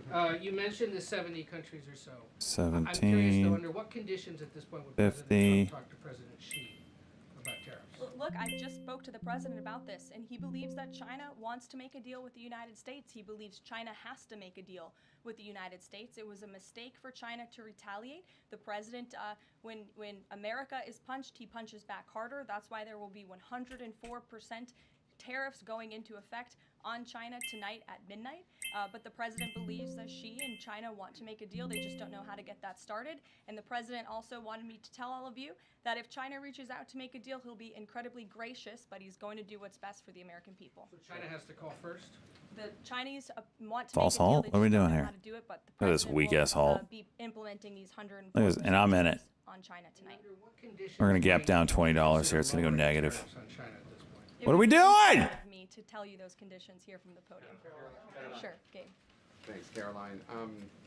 With regards to the Supreme Court ruling on the Alien Enemies Act, you're right, it was a win for the administration, but the justices also said that deportees are entitled to due process. Does the administration agree with that? That's not quite true, Gabe. Am I frozen here? They are entitled to a habeas petition, and we are going to continue to comply with the law, and we are wholly confident that every single person that has been deported under the Alien Enemies Act, every person that will continue to be Like it deported didn't, under the like when it Alien halts Enemies on Act, E-Trade, there we qualify go. That's for better. that Okay. deportation.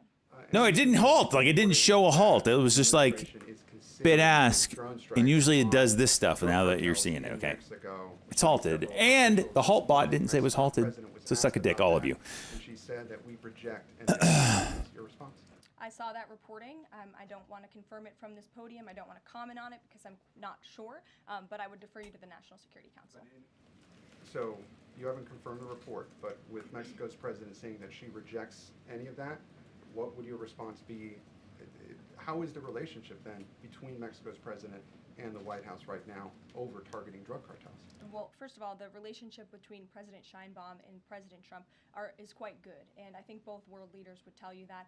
The president has been engaged directly with President Sheinbaum on a number of different topics, particularly when it comes to clamping down on the Mexican drug cartels, on clamping down on illegal immigration, human trafficking, drug trafficking through our southern border. She's taken significant steps towards doing that, but as for that specific report, again, I'm not going to comment. Caroline, two questions on trade. First, as a part of these negotiations, is it possible for countries to lower their tariffs below that 10%?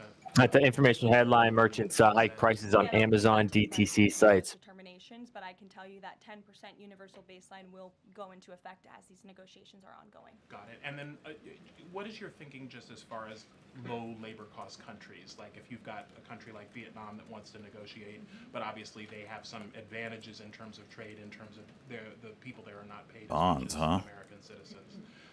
What is kind of the thinking? Can they still achieve a good kind of trade outcome with the United States? Well, again, you're right to point out that different countries have different labor markets. They have different skills, if you will, different resources, and the president is going to take all of that into account. His team will take all of that into account when they're negotiating these deals. I do just want to point out one thing, that the president, everybody in Washington, whether they want to admit it or not, knows that this president is right when it comes to tariffs and when it comes to trade. In fact, Democrats have long said that the United States of America has been ripped off by the countries around the world. They just don't want to admit it now because it's President Trump who is saying that. In June of 1996, Nancy Pelosi spoke on the House floor.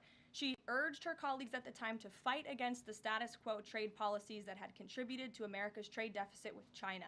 In fact, Nancy Pelosi said, "How far does China have to go? How much more repression? How big a trade deficit? How many jobs have to be lost for the American workers? How much dangerous proliferation has to exist before members of this House of Representatives will say, 'I will not endorse the status quo'?" Those are the words of Nancy Pelosi in 1996. Well, President Trump is finally answering her call 27 years later. Nancy Pelosi can thank President Trump today for the 104% retaliatory tariff that will be going into effect on China. In 2007, Chuck Schumer spoke of our nation's crippling trade deficit, saying these are the kinds of records the American people don't want us to be breaking. The administration needs to move beyond words, take action now to reverse a trend that threatens our prospects for future economic growth. And Chuck Schumer said that in 2007. Finally, in 2025, President Trump is taking action. Recently defeated Democrat Sherrod Brown said on deficits in 2012 that our deficit then at China had reached an all-time high, and it was on pace to recede last year's record. The trade deficit had cost American workers millions of jobs at the time. These are the words of Democrats years ago. It is about time America finally has a president who is taking action to restore those millions of jobs back to the United States of America to boost our manufacturing industry. He's doing what's right for the American people. It will take a lot of labor. It will take a lot of effort. But that's exactly what the American people elected this president to do. He will be talking about our energy agenda at 3 o'clock today over in the East Room. As you all know, he will be signing a bill to unleash the might of our beautiful, clean coal industry in this country, which is a reliable energy source also for AI. There's a great story in Bloomberg today, actually, about the executive order that will be signed later. So we'll see you all there. I'll let the president speak more. We'll see you later. Thanks, guys.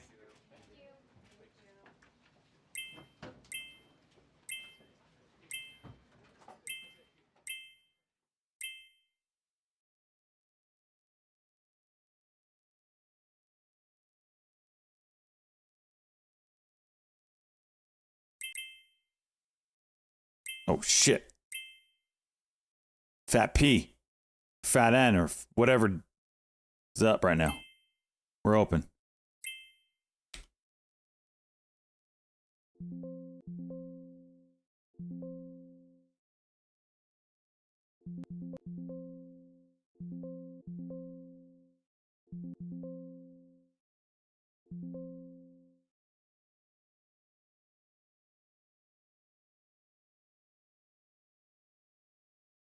Good God. Here we go. It's going to go high today, isn't it? I only got 25 freaking shares.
Oh, damn it. Oh. SXTP coming back up here.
Getting ugly.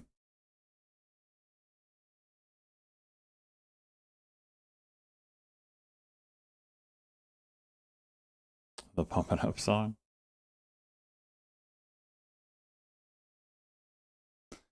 Holy moly, what a day.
Jeez.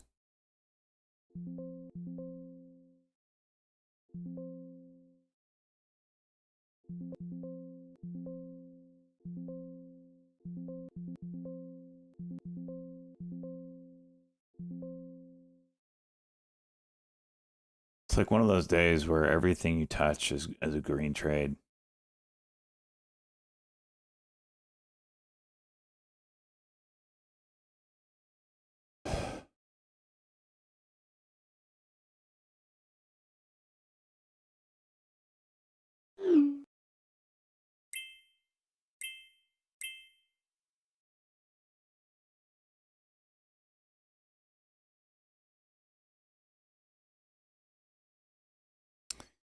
But it also reminds me if I would have held 10 seconds longer, it would be up an extra $1,000. So there's that.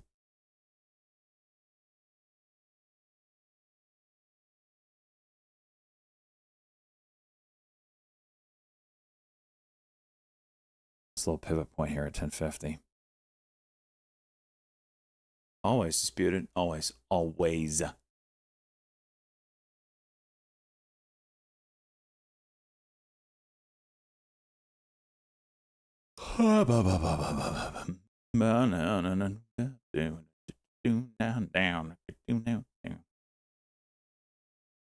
Same thing Peaches tells me.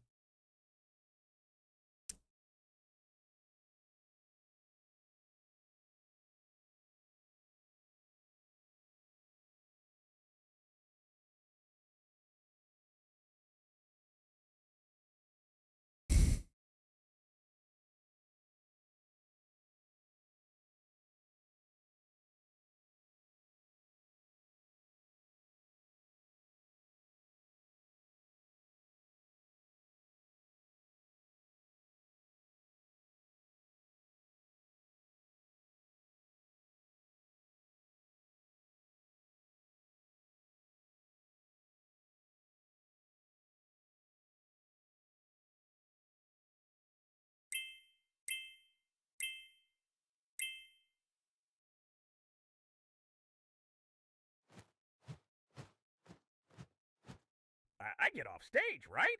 Drop my pants, walk up to these hot chicks, and I'm all like, "Sup, ladies? Name's Stock Jock. You're the lead singer of Ma Cox."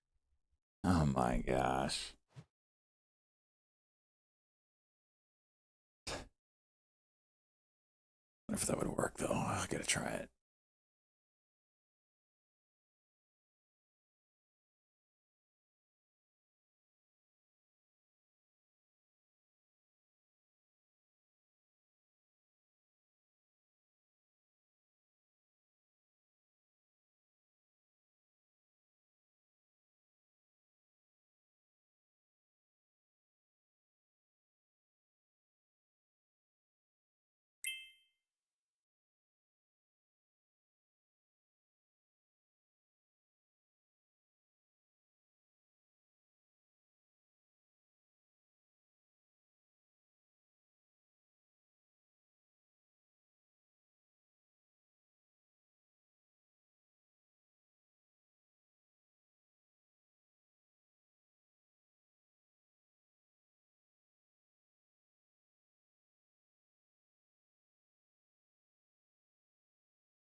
56.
Jeez.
Oh, jeez.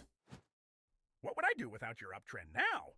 Fluctuating high, then dropping down. You've got my meat spinning, no kidding. I can't read right round. Where do you get this shit?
Why did you give some back, lady?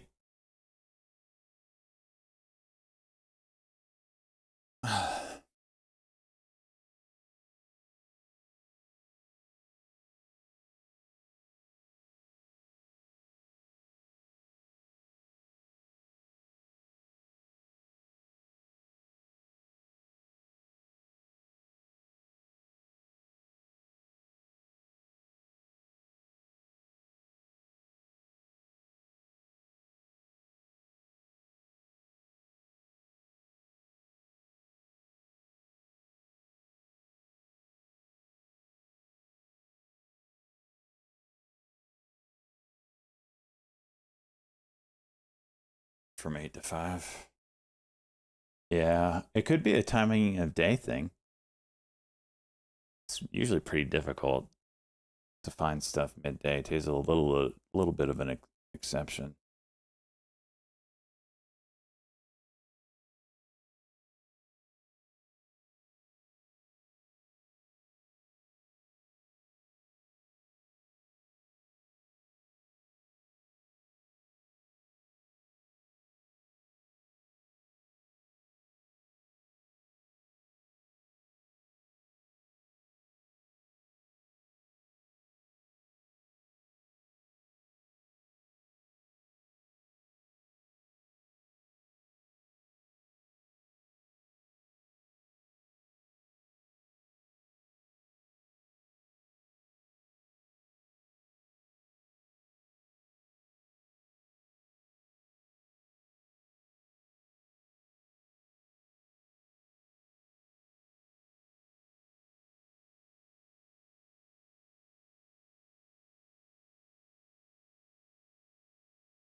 I haven't seen Pizza G stream in a while. What's she up to?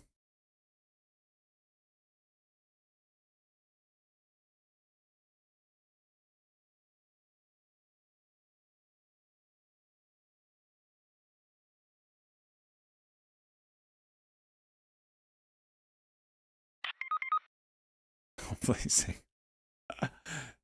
She's engaged.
My anus fat pipe.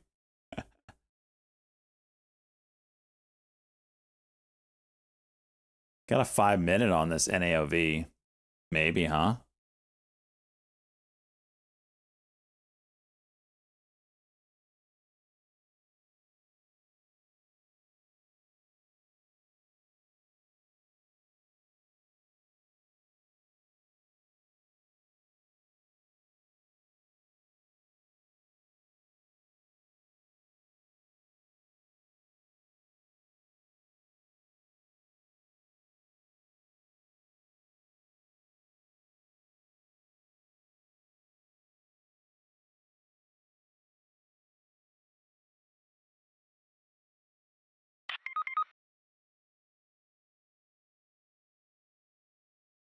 The 3?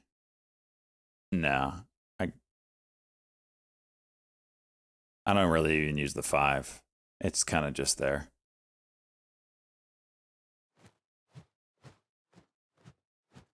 God. All this talk about fat pipe, and look how red SJ's cheeks get. Oh, Billy. Congrats on the nice green day, SJ. Keep it up and keep it green. Oh, wow. Thank you, nice parrot.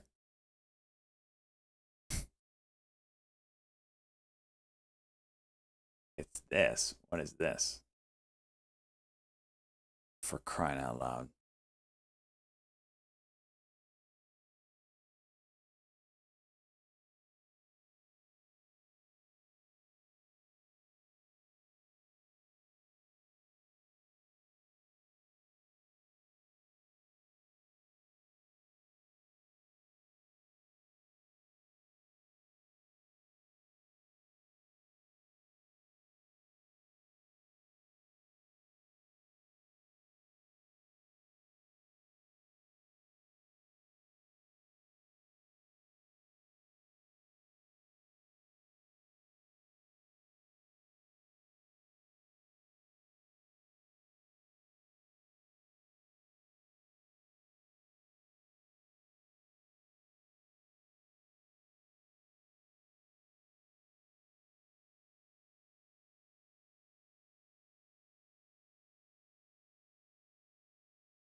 Torch human death from bird flu. I've already forgotten what the bird flu plays were.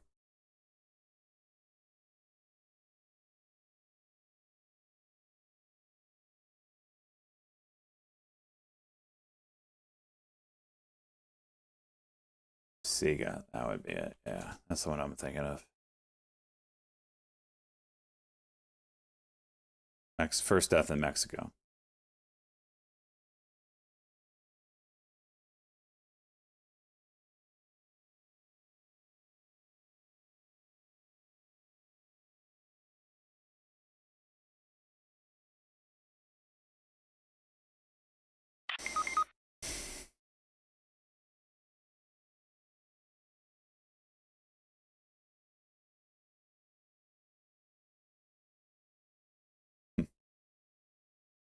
Yes, everybody. I'm up $5,000. How does that? Yes. My nipples are very hard right now. You should. There's 2 ways you could have known I was very green today: by the hardness of my nipples, or the green numbers underneath my face right there. One of those 2 things.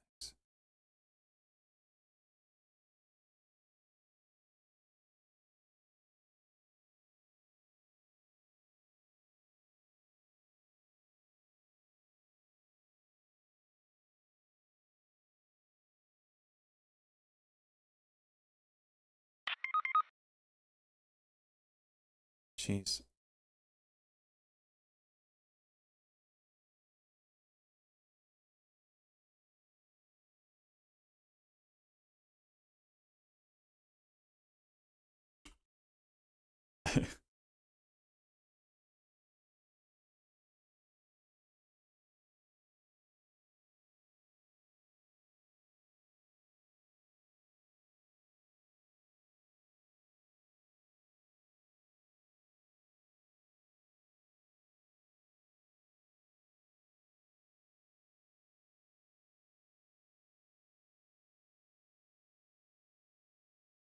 For when Trading Mama comes back. Oh, jeez.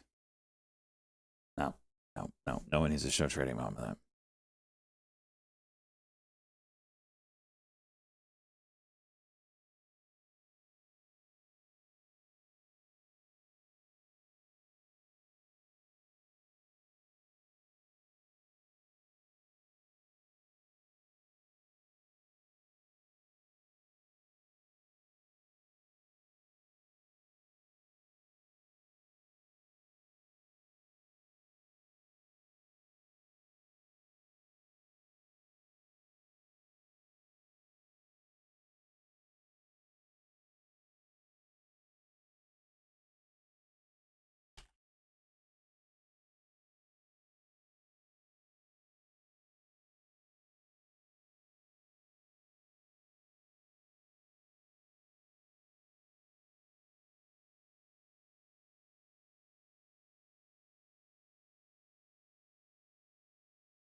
How is it possible? Well, think of it this way. Everything's connected via like ETFs. I mean, that's one way to do it. Literally everything. Even Bitcoin now. Or some fun. That's why you get the market moving all together.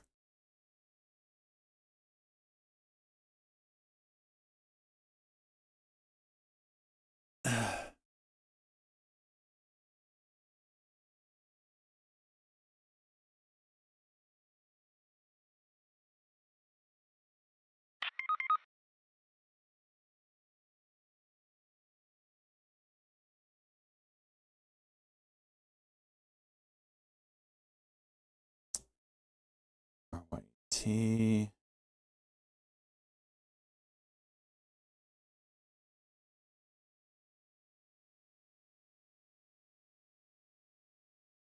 This is interesting, this volume that's coming in here. 460 still my level. Or 465, I guess.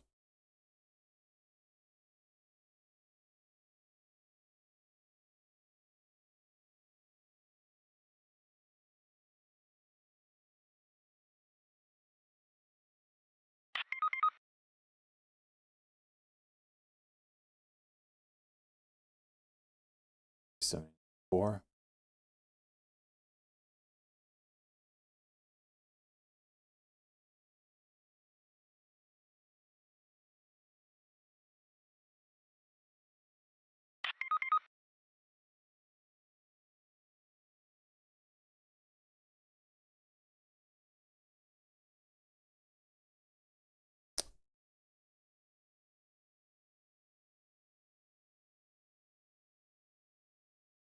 Roger that, Chase.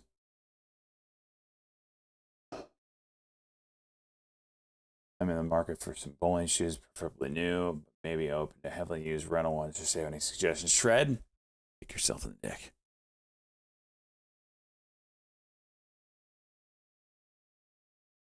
Fat end curl. Watch for a move over that 1875.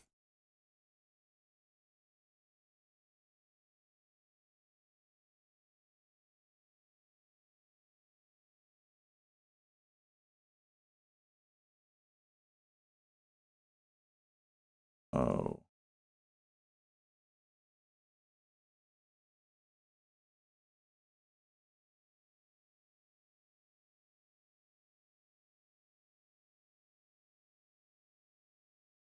Didn't really get a 5-minute cuck anywhere in here, so I'm a little hesitant that if this breaks, it just cracks it like it did here. So I might wait till the 20 if I have an option. Or just go smaller size.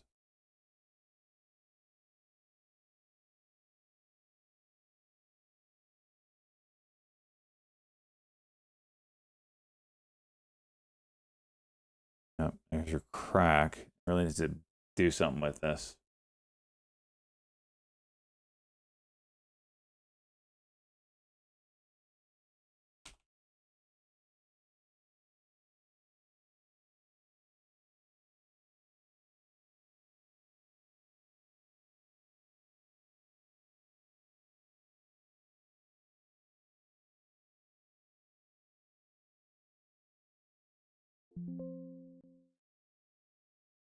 How'd that not go through?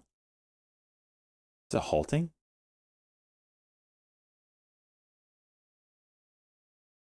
Okay, no. Why didn't that order go through?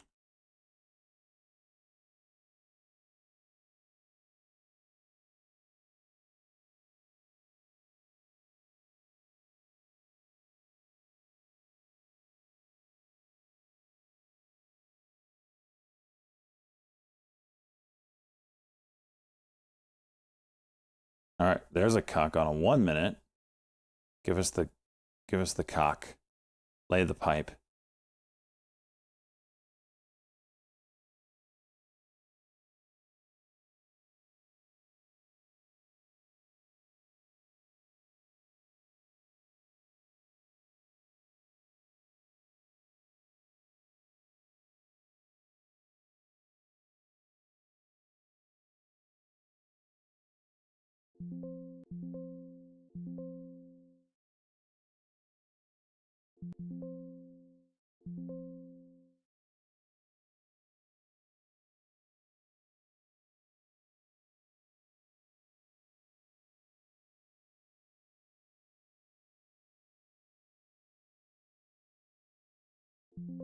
Oh, I got filled really bad there. And then it chooses the 1940. Go figure.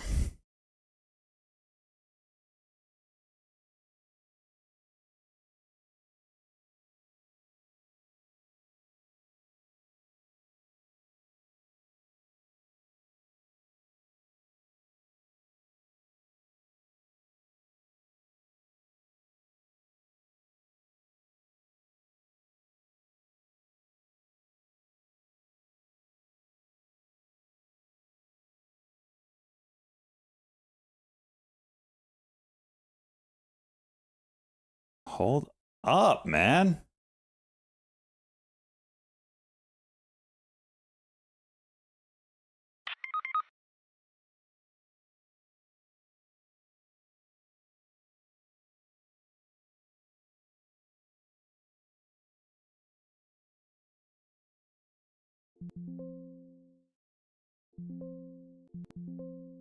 All right, I'll look for a rebuy it. Some sort of setup here.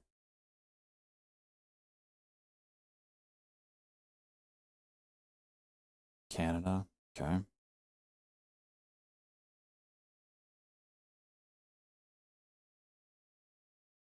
Golly. It's getting crazy here.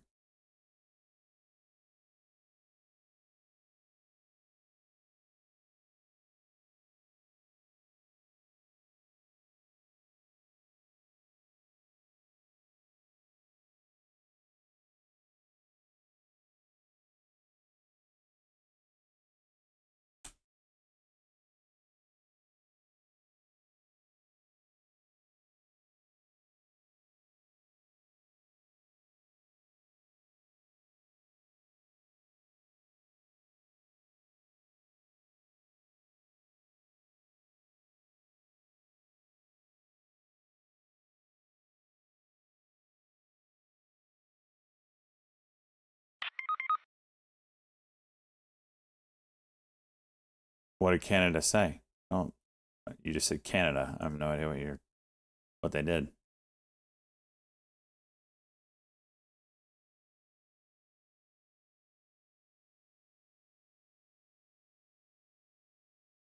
There it is. Canada says it's already announced 25% counter tariffs against some U.S. made autos will go into effect April 9. Got it.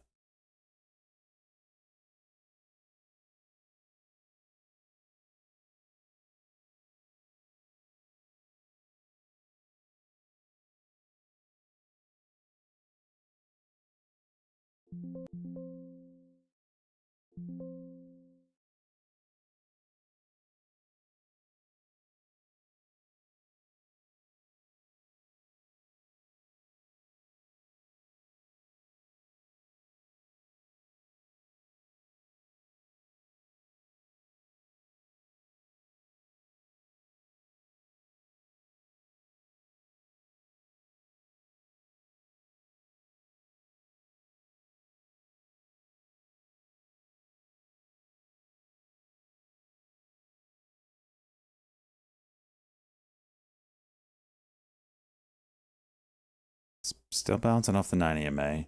Looking for the 1 minute cock here.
I'm calling it. I gotta run some few errands here. Good day. I don't want to go as long as yesterday. Jeez. SXTP, nice juicer right there. I'd be watching the fat pipes. Obviously, news you gotta watch if you're interested in those news. Last call. Get it while you can, baby. We're gonna go raid B and Bree. It's been a while. I don't know who Bree's on with, but yeah, thank you. Finally back to where I was from 3 weeks ago in the account anyway. So let's hope I don't dick it up tomorrow. Call at 3 p.m. Good to know. Yep. So I'll be dipping. I won't be around in Discord later, and it'll take me a while to run these errands. So you guys have a good day. Congrats to those that killed it on the fat pipe. Hopefully we get another Dr. Soils IPO tomorrow. Again, if you guys have any questions or comments, I've already responded to a bunch of them today. Hit me up in the DMs on Discord. I'm here to help. I don't like seeing people lose money, especially retail. Now, if they're a big boy losing money, then suck my dick. All right, you guys are awesome. See you tomorrow.